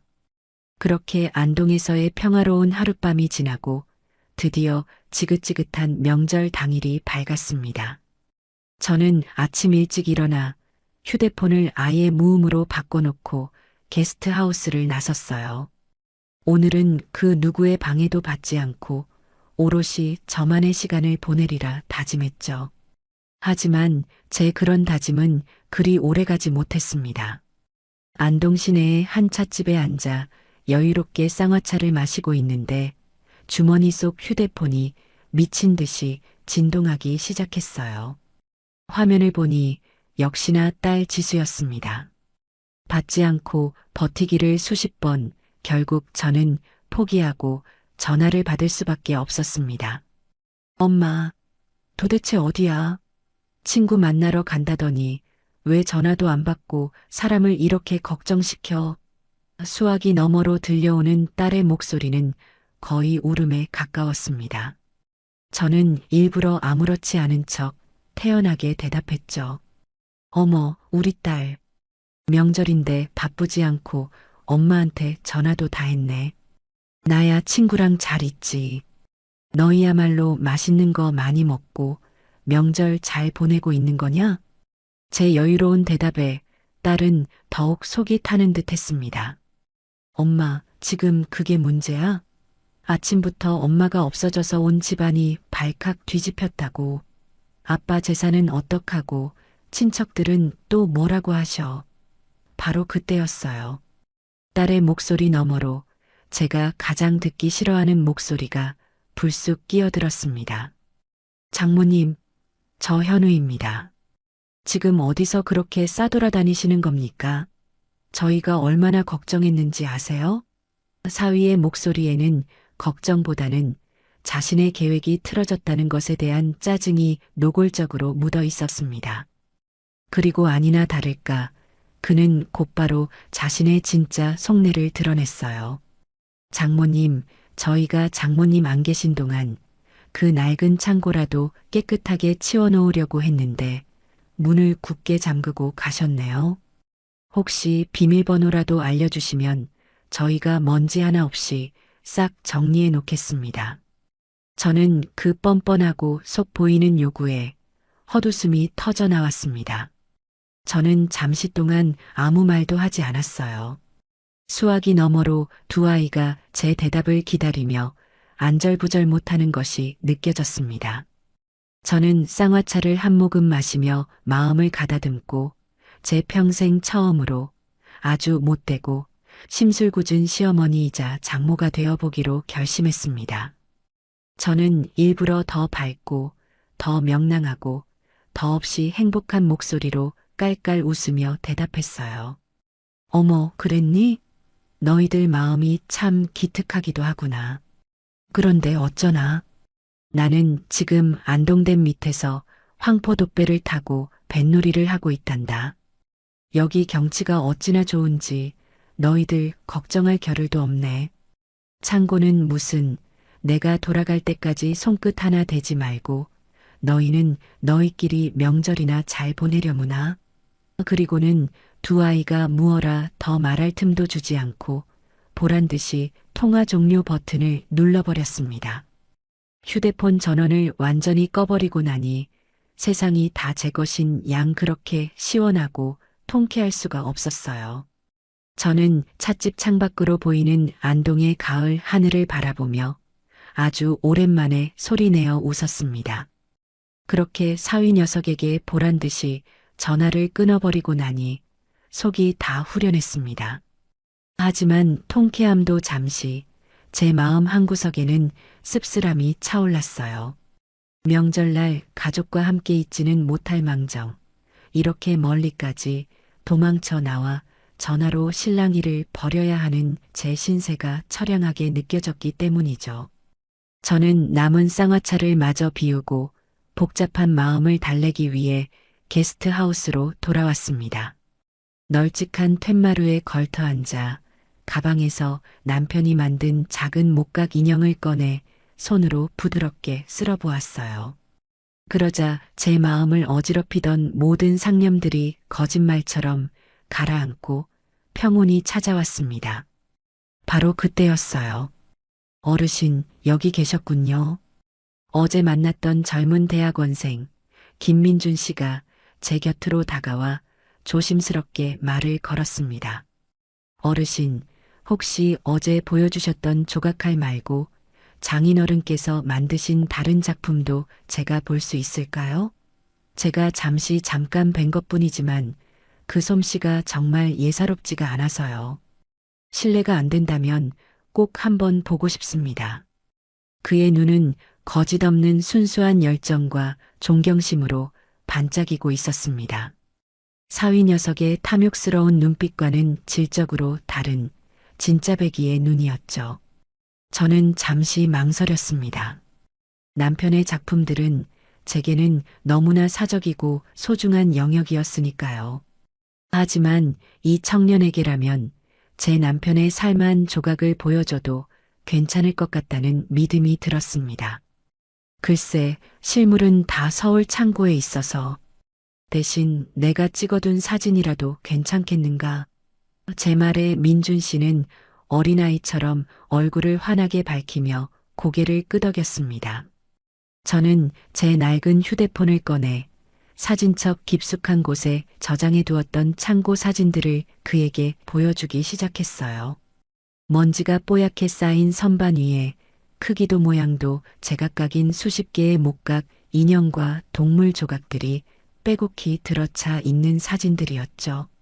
사진을 넘겨보던 민준 씨의 표정이 시간이 지날수록 점점 더 심각하게 굳어지기 시작했습니다. 그는 숨소리조차 내지 않고 화면에 코를 박을 듯이 집중해서 사진을 들여다보았어요. 어르신, 잠시만요. 이 사진 조금만 더 확대해 주실 수 있으세요? 그는 학 한 마리가 날갯짓하는 모습을 조각한 작품을 가리켰습니다. 저는 그의 요청대로 사진을 확대해 주었죠. 그러자 그는 거의 비명에 가까운 탄성을 내뱉었습니다. 맙소사. 이건 말도 안 돼. 이 결 좀 보세요. 나무의 결을 그대로 살리면서 마치 살아있는 학의 깃털처럼 표현했어요. 그리고 이음새 하나 없이 통나무 하나를 통째로 깎아서 만드신 거예요. 이런 기법은 그는 흥분을 감추지 못하고 한동안 말을 잇지 못했습니다. 그리고는 제 손을 덥석 잡으며 떨리는 목소리로 물었어요. 어르신, 정말 죄송하지만 이 작품들을 만드신 장인어른의 성함이 어떻게 되시는지 여쭤봐도 될까요? 저는 그의 갑작스러운 행동에 조금 놀랐지만 이내 남편의 이름을 담담하게 말해주었습니다. 제 대답을 들은 민준 씨는 마치 믿을 수 없는 이야기를 들은 사람처럼 얼굴이 하얗게 질려버렸어요. 역시 그랬군요. 그는 혼잣말처럼 중얼거리더니 제게 그동안 자신이 연구해왔던 놀라운 이야기를 들려주기 시작했습니다. 그의 말에 따르면 제 남편은 수십 년 전 한국 현대 목공예계의 혜성처럼 나타났다가 어느 날 갑자기 모든 활동을 중단하고 홀연히 사라져버린 비운의 천재 장인이었습니다.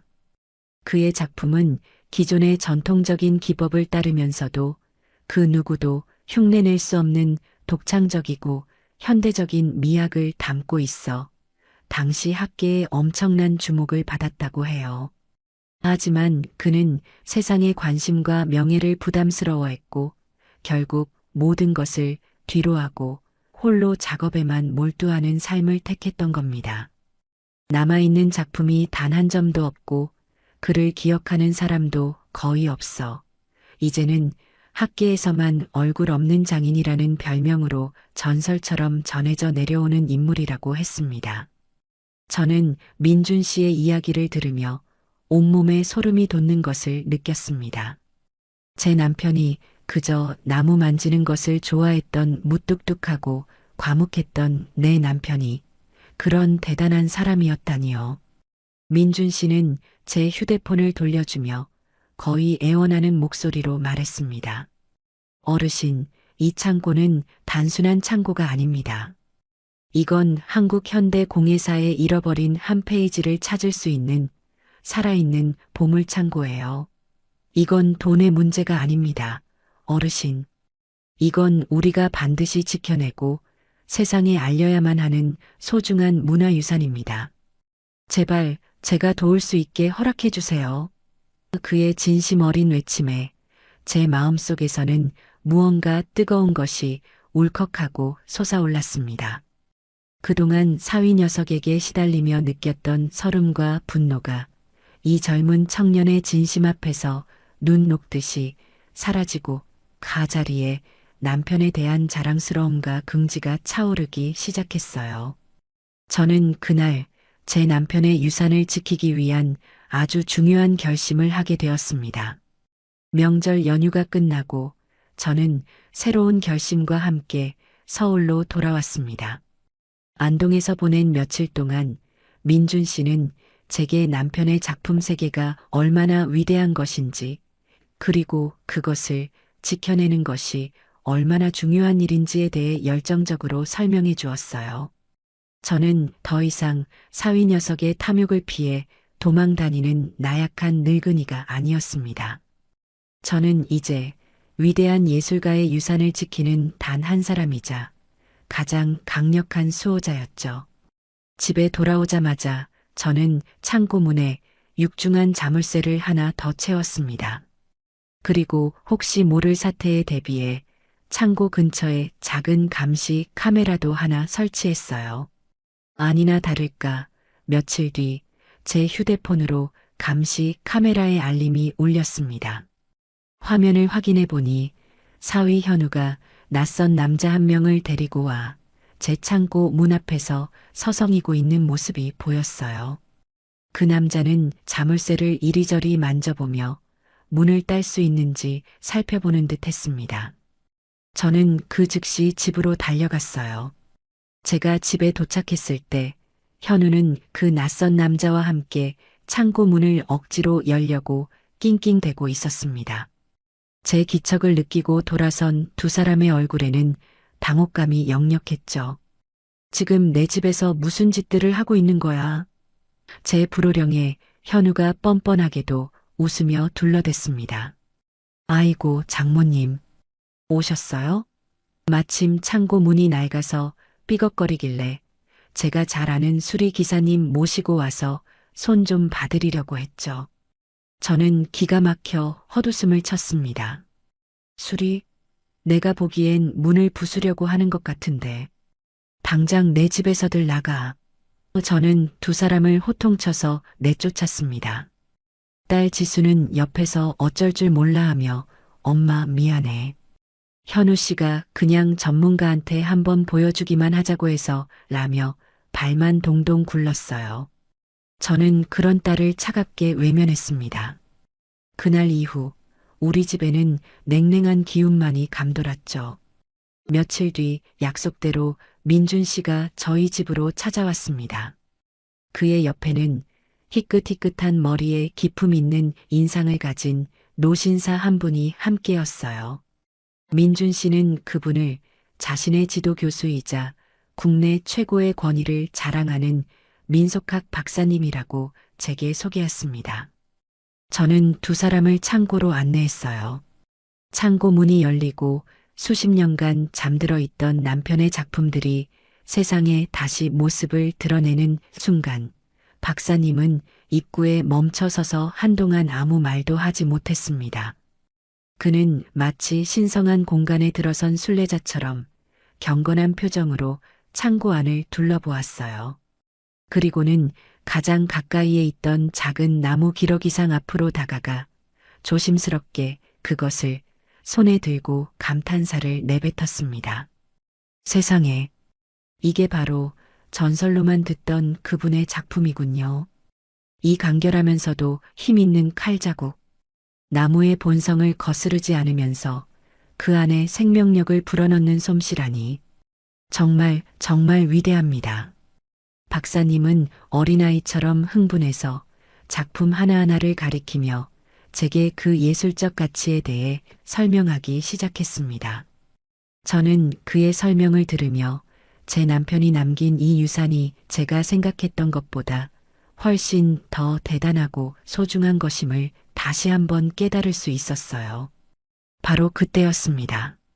누구신데 남의 집 창고에 함부로 들어와서 소란이십니까? 날카로운 목소리와 함께 사위 현우가 어제 그 남자 자신이 전문 감정사라고 불렀던 사내를 데리고 다시 나타났습니다. 제 허락도 없이 제가 없는 틈을 타 기어코 다시 찾아온 것이었어요. 어제와는 달리 잔뜩 멋을 부린 듯 기름 바른 머리에 번쩍이는 시계를 찬 그 감정사라는 남자는 창고 안을 오만한 눈으로 한번 쓱 훑어보더니 콧방귀를 뀌며 말했습니다. 에이, 내가 어제 대충 훑어봤지만 이거 다 땔감으로나 쓸만한 것들이구먼. 솜씨는 좀 있는 것 같은데 작가가 이름이 없으니 예술적 가치는 영 꽝이야, 꽝. 장모님, 제가 좋은 값 쳐서 500만 원에 싹 다 치워드릴 테니 저한테 넘기시죠. 이런 건 빨리 처분하는 게 상책입니다. 그는 마치 저에게 큰 은혜라도 베푸는 듯한 태도로 저를 구슬리기 시작했습니다. 사위 현우는 옆에서 장모님, 이분이 이 바닥에서는 최고 전문가예요. 이분이 그렇다면 그런 거죠. 이 기회에 창고도 비우고 목돈도 챙기시는 게 어떻겠어요? 라며 저를 압박했어요. 그때 가만히 듣고만 있던 박사님이 조용히 입을 열었습니다. 그의 목소리는 나직했지만 그 안에 담긴 권위는 그 누구도 거스를 수 없을 만큼 단단했어요. 선생, 함부로 말하지 마시오. 당신이 지금 땔감이라고 말한 그것들이 어쩌면 국보급 문화재가 될 수도 있는 이 나라의 귀한 보물들이요. 박사님의 말에 감정사라는 남자의 얼굴이 순간 굳어졌습니다. 박사님은 아랑곳하지 않고 그에게 물었습니다. 감히 묻겠는데 선생은 어느 협회 소속이요? 내가 이 바닥에 평생을 몸담아 왔지만 당신처럼 귀한 것을 보고도 땔감 운운하는 안목 낮은 사람은 본 기억이 없는데. 박사님의 날카로운 추궁에 남자는 당황한 기색이 역력했습니다. 아, 저는 프리랜서로라며 말을 얼버무리는 그의 모습은 영락없는 사기꾼의 모습이었죠. 그제야 현우도 무언가 잘못되었다는 것을 깨달았는지 얼굴이 흙빛으로 변하기 시작했습니다. 박사님은 더 이상 그에게 관심도 없다는 듯 다시 작품들을 향해 몸을 돌렸습니다. 그리고는 창고 안의 작품들이 지닌 예술적 가치와 역사적 의미를 마치 강연이라도 하듯 하나씩 설명하기 시작했어요. 진짜 전문가의 등장 앞에 가짜 감정사와 속물사위는 완전히 압도당하고 말았습니다. 박사님의 열정적인 설명은 1시간 넘게 이어졌습니다. 그는 제 남편의 작품들이 어떻게 전통적인 조각 기법을 계승하면서도 서구의 모더니즘을 독창적으로 결합시켰는지 그리고 그 시대의 아픔과 희망을 어떻게 나무라는 진료 안에 섬세하게 녹여냈는지에 대해 막힘없이 설명했어요. 그의 설명을 듣고 있으니 무뚝뚝하고 과묵하기만 했던 제 남편이 마치 위대한 예술가처럼 새롭게 보였습니다. 설명을 듣는 내내 딸 지수는 부끄러움과 죄책감에 고개도 들지 못했고 사기꾼 감정사는 어느새 슬그머니 자취를 감춘 뒤였어요. 하지만 제 사위 현우의 반응은 제 예상을 완전히 벗어났습니다. 그는 작품의 예술적 가치나 역사적 의미에는 전혀 관심이 없다는 듯 박사님의 설명이 끝나기 무겁게 끼어들었습니다. 그의 눈은 탐욕으로 번들거리며 오직 한 가지에만 꽂혀 있었죠. 그래서요, 교수님.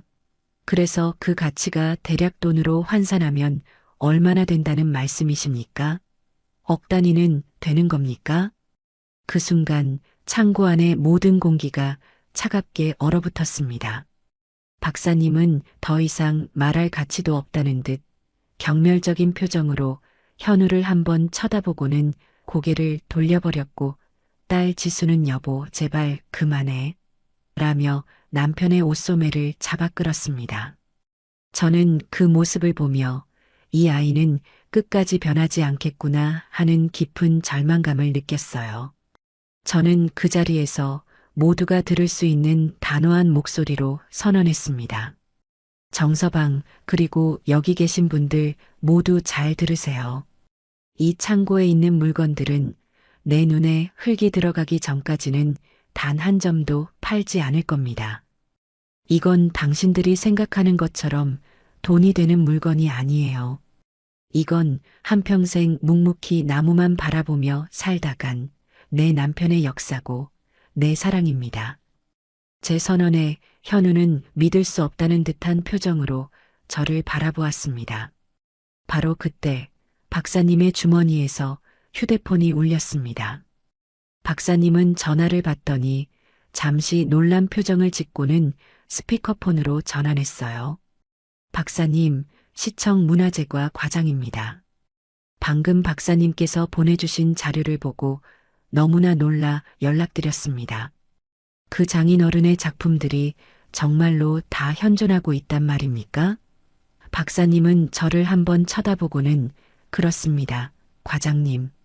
제가 지금 바로 그 역사적인 현장에 있습니다. 라고 대답했습니다. 수화기 너머의 목소리는 흥분을 감추지 못하고 말을 이었어요. 박사님, 저희 시의 오랜 수건 사업이었던 시립박물관 건립이 내년에 완공됩니다.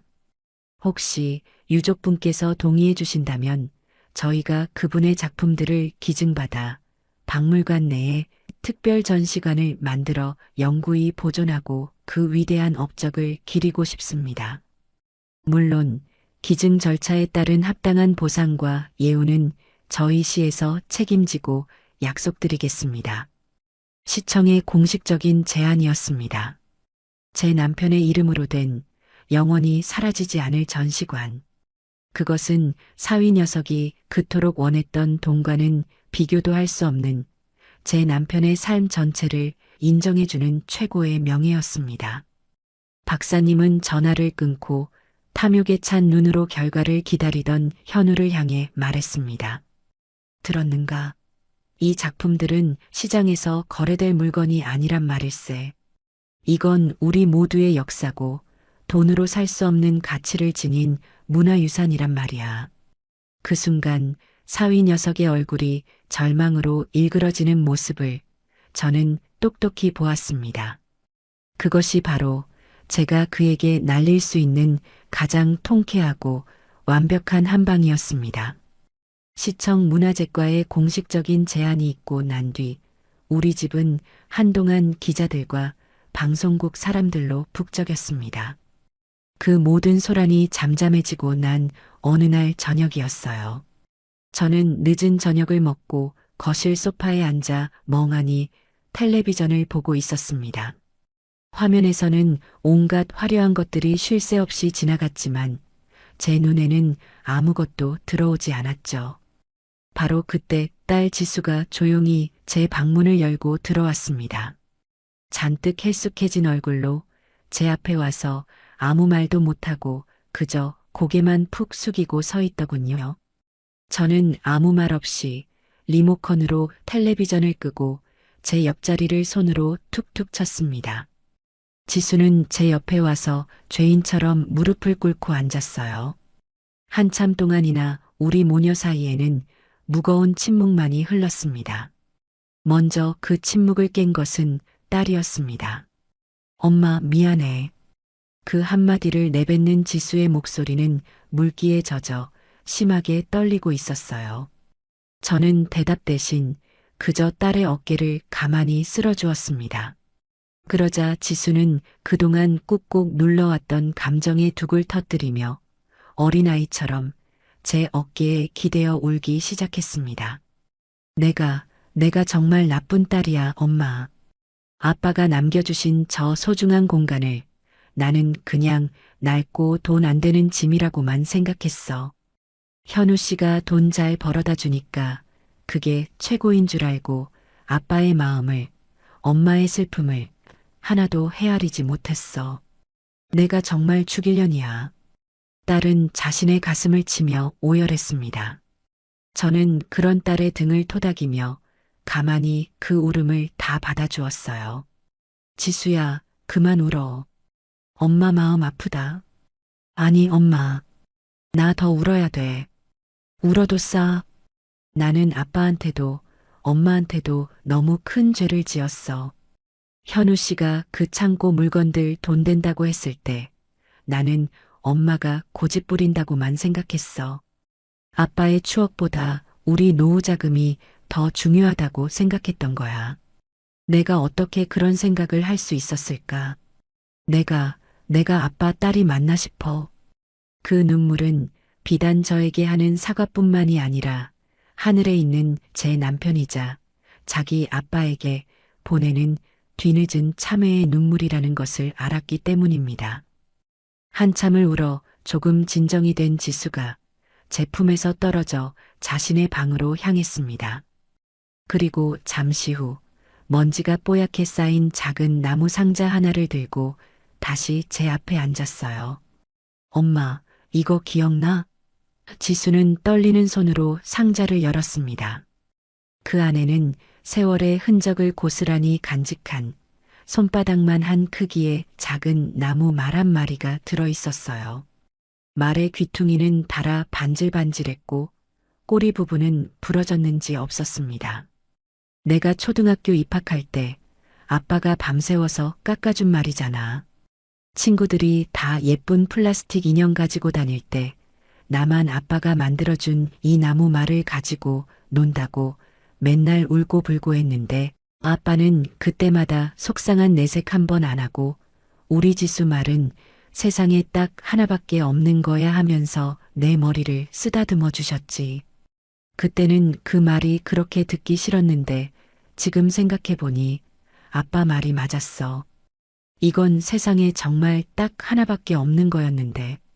근데 나는 이 소중한 걸, 이 서랍 깊숙한 곳에 처박아 두고 까맣게 잊고 살았어. 엄마. 아빠를 잊고 살았던 것처럼. 지수는 그 나무 말을 가슴에 품고 다시 한번 소리 없이 눈물을 흘렸습니다. 저는 그런 딸의 손을 따뜻하게 잡아주었습니다. 그리고 서랍장에서 낡은 사진첩 하나를 꺼내왔어요. 사진첩을 넘기자 낡고 빛바랜 사진들 속에서 젊은 시절의 남편과 어린 지수의 모습이 환하게 웃고 있었습니다. 남편이 서툰 솜씨로 지수의 머리를 따아주는 사진, 지수가 자기가 만든 것보다 더 삐뚤빼뚤한 카네이션을 달아주자 남편이 한박 웃음을 짓는 사진, 그리고 창고에서 함께 나무를 만지며 행복해하는 부녀의 모습이 담긴 사진까지. 우리는 한 장 한 장 사진을 넘기며 한참 동안이나 잊고 있던 과거를 추억했습니다. 저는 지수에게 남편이 딸을 얼마나 사랑했는지, 그리고 그 창고의 나무 하나하나에 딸을 위한 어떤 마음을 담았는지에 대한 이야기를 들려주었어요. 너희 아빠는 돈 버는 재주는 없었어도 나무 안에 사람 마음을 담는 재주는 천재였단다. 저 창고에 있는 모든 것들은 사실 다 너를 위해 만든 것이나 다름없어. 네가 언젠가 시집가서 아이를 낳으면 그 아이에게 물려주고 싶다며 그렇게 수십 년간 홀로 만들어온 너희 아빠의 세상이었지. 제 이야기에 지수는 더욱더 목이 메어왔습니다. 그날 밤 우리 모녀는 그렇게 서로의 상처를 보듬고 서로의 눈물을 닦아주며 아주 오랜만에 다시 하나가 되었습니다. 지수는 눈물을 닦고 제게 말했어요. 엄마, 이제부터라도 내가 잘할게. 아빠의 소중한 마음, 내가 지킬게. 그리고 엄마 옆에서 내가 평생 속죄하며 살게. 저는 그런 딸의 손을 꼭 잡아주었습니다. 속죄는 무슨, 너는 그냥 네 아빠가 너를 얼마나 사랑했는지 그것만 잊지 않고 살아주면 돼. 그것이 최고의 효도다. 제 남편의 작품 기증 소식은 지역 신문의 작은 기사로 시작해 순식간에 전국의 주요 뉴스로 퍼져나갔습니다.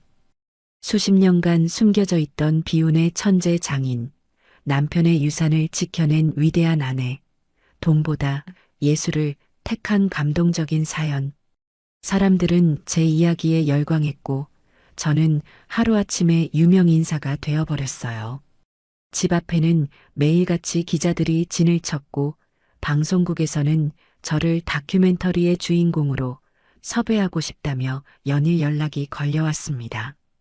저는 그 모든 관심이 부담스러워 대부분 거절했지만 민준 씨와 박사님의 간곡한 설득에 제 남편의 예술 세계를 올바르게 알리는 일에만큼은 기꺼이 협조하기로 했습니다. 한 번은 젊은 여기자가 저희 집으로 찾아와 저와 긴 인터뷰를 가졌어요. 어르신, 솔직히 그 작품들의 금전적 가치가 수십억 원에 달할 수도 있었다는데 아깝지는 않으셨나요? 라는 조심스러운 질문에 저는 웃으며 대답했습니다. 아깝다니요. 내 남편의 인생이 담긴 물건인데 그걸 어찌 돈과 바꿀 수 있겠어요. 수십억이 아니라 수백억을 준다 해도 나는 내 남편의 작은 나무 조각 하나와도 바꾸지 않았을 겁니다. 내 남편의 작품은 돈으로 값을 매길 수 없습니다. 그 가치를 굳이 아셔야겠다면 한평생 묵묵히 자기 길을 걸어온 한 남자의 인생, 그리고 그런 남편을 평생 사랑하고 존경했던 한 여자의 사랑, 그것이 바로 내 남편 작품의 진짜 가치입니다. 제 인터뷰 기사가 나가자 세상은 저를 더욱 존경의 눈빛으로 바라보기 시작했습니다.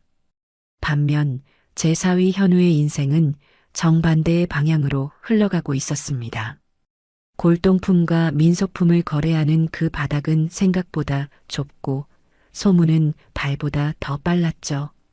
장모의 유산을 탐내 사기꾼 감정사까지 동원했던 속물, 국보급 문화재를 땔감 취급했던 무식한 장사치. 현우의 이름 앞에는 그런 부끄러운 꼬리표들이 따라붙기 시작했습니다. 그를 신뢰하던 고객들이 하나둘씩 등을 돌렸고 동업자들은 그와의 거래를 끊었습니다. 한때는 업계의 유망주로 불리던 그는 이제 아무도 거들떠보지 않는 웃음거리로 전락하고 만 것이에요. 한 번은 현우가 재기를 노리고 큰맘 먹고 참여한 골동품 경매장에서 유력한 경쟁자가 그를 향해 보란 듯이 이렇게 비아냥거렸다고 합니다. 어이, 정 사장. 요즘은 땔감으로 쓸만한 국보 없나? 있으면 나한테 좀 싸게 넘기시게. 우리 집 아궁이에 불쏘시개로 쓰면 딱 좋겠네.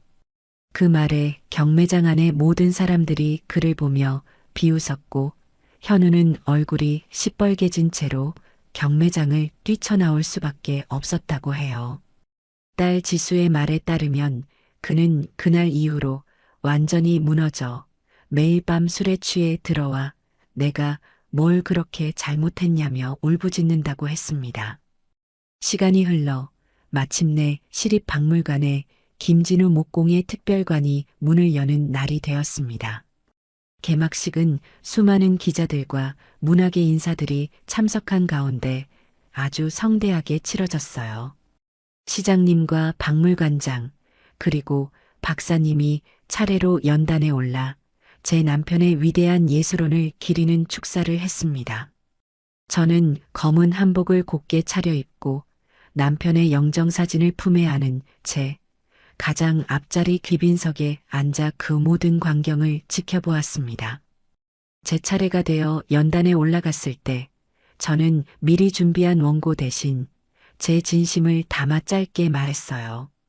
제 남편은 살아생전 단 한 번도 세상의 인정을 바라지 않았습니다. 그저 나무가 좋아서 나무를 만지는 순간이 행복해서 평생을 묵묵히 나무와 함께 살다 간 사람입니다. 오늘 이렇게나 많은 분들이 그의 삶을 기억해 주시니 하늘에 있는 그 사람도 분명 기뻐할 겁니다. 고맙습니다. 제 말이 끝나자 장내에서는 우레와 같은 박수갈채가 터져 나왔습니다. 그 순간 제 눈에 행사장 가장 뒤쪽 기둥 뒤에 숨어 이쪽을 바라보고 있는 한 남자의 모습이 들어왔습니다. 초대받지 못한 손님, 바로 제 사위 현우였습니다.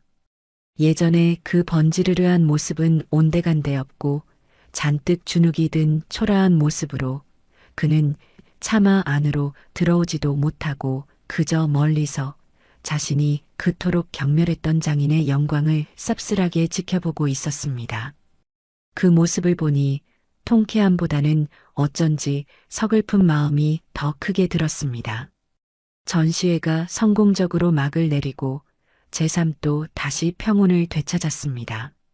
하지만 현우는 그 후로도 한참 동안 제 앞에 나타나지 못했어요.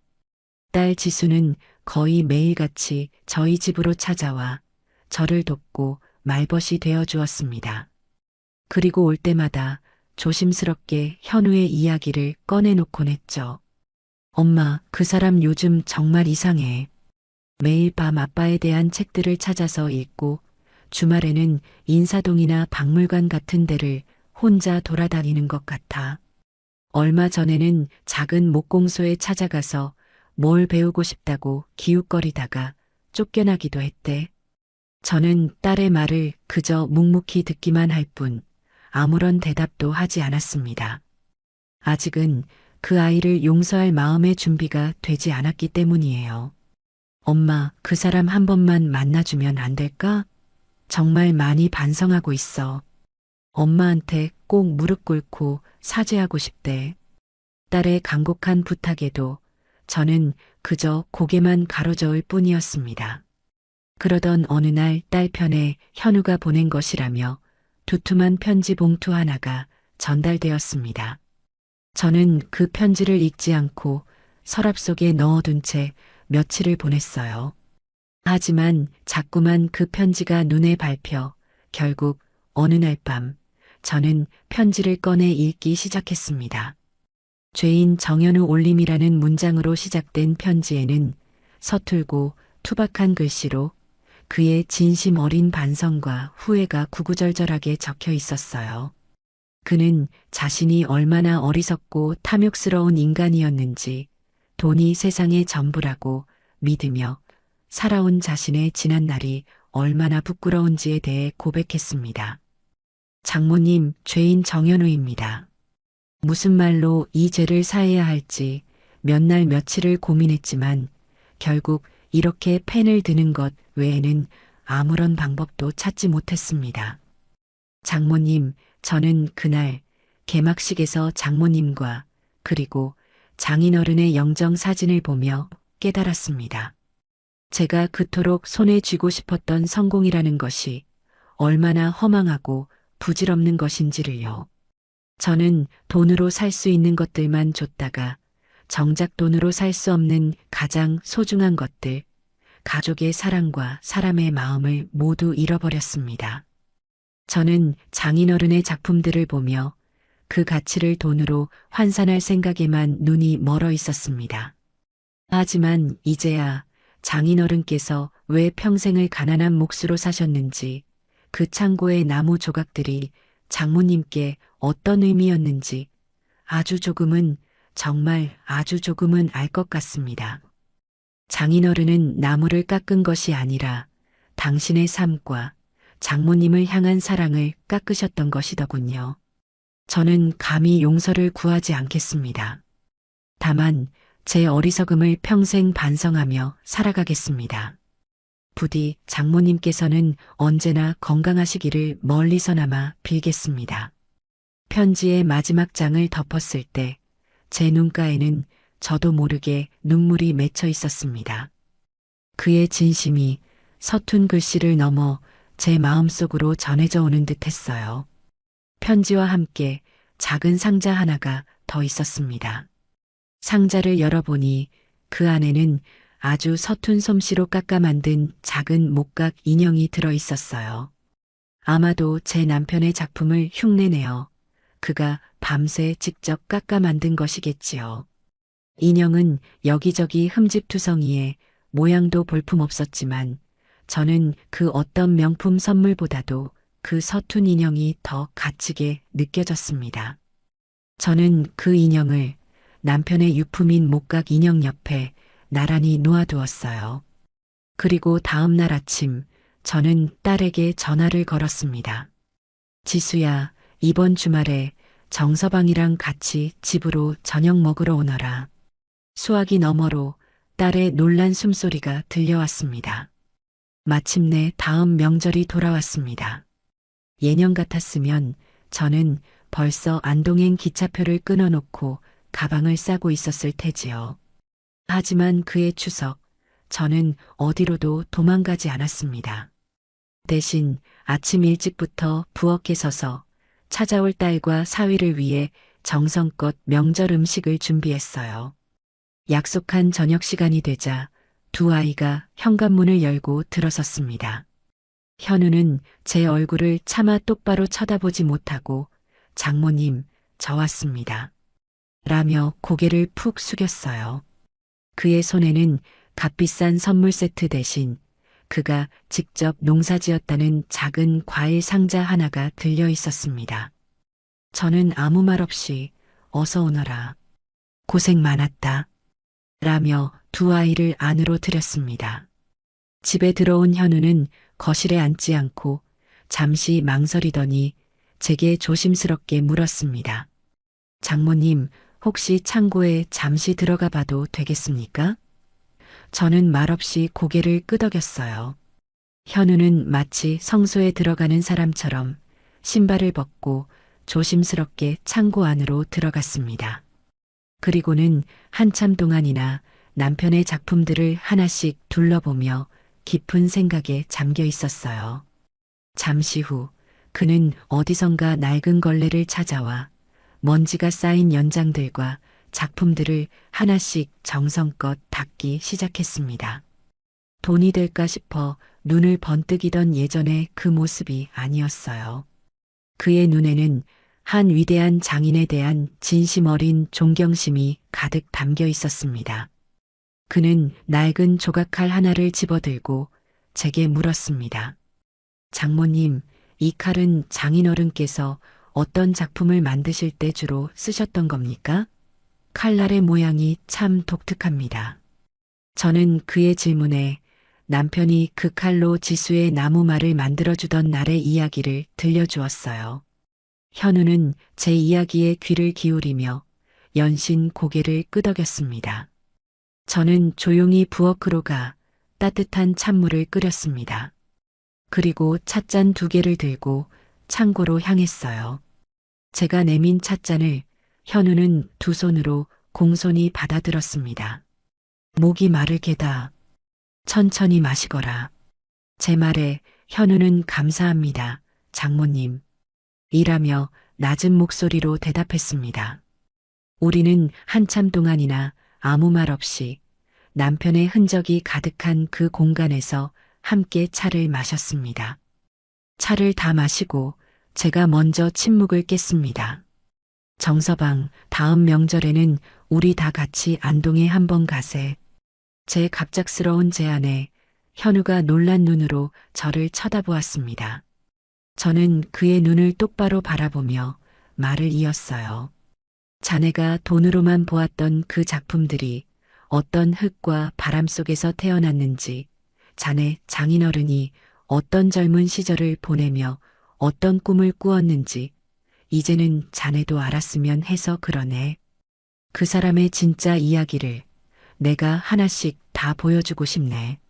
제 말이 끝나자마자 현우의 눈에서 뜨거운 눈물이 후두득 떨어져 내렸습니다. 그는 아무 말도 하지 못하고 그저 어린아이처럼 고개를 숙인 채 어깨를 들썩이며 울기만 했어요. 저는 그런 사위의 어깨를 처음으로 따뜻하게 두드려 주었습니다. 그날 밤 우리 집에서는 아주 오랜만에 온 가족의 웃음소리가 밤늦도록 끊이지 않았어요. 그렇게 저의 길고 길었던 명절 탈출기는 마침내 막을 내렸습니다. 내렸습니다. 내렸습니다. 내렸습니다. 내렸습니다.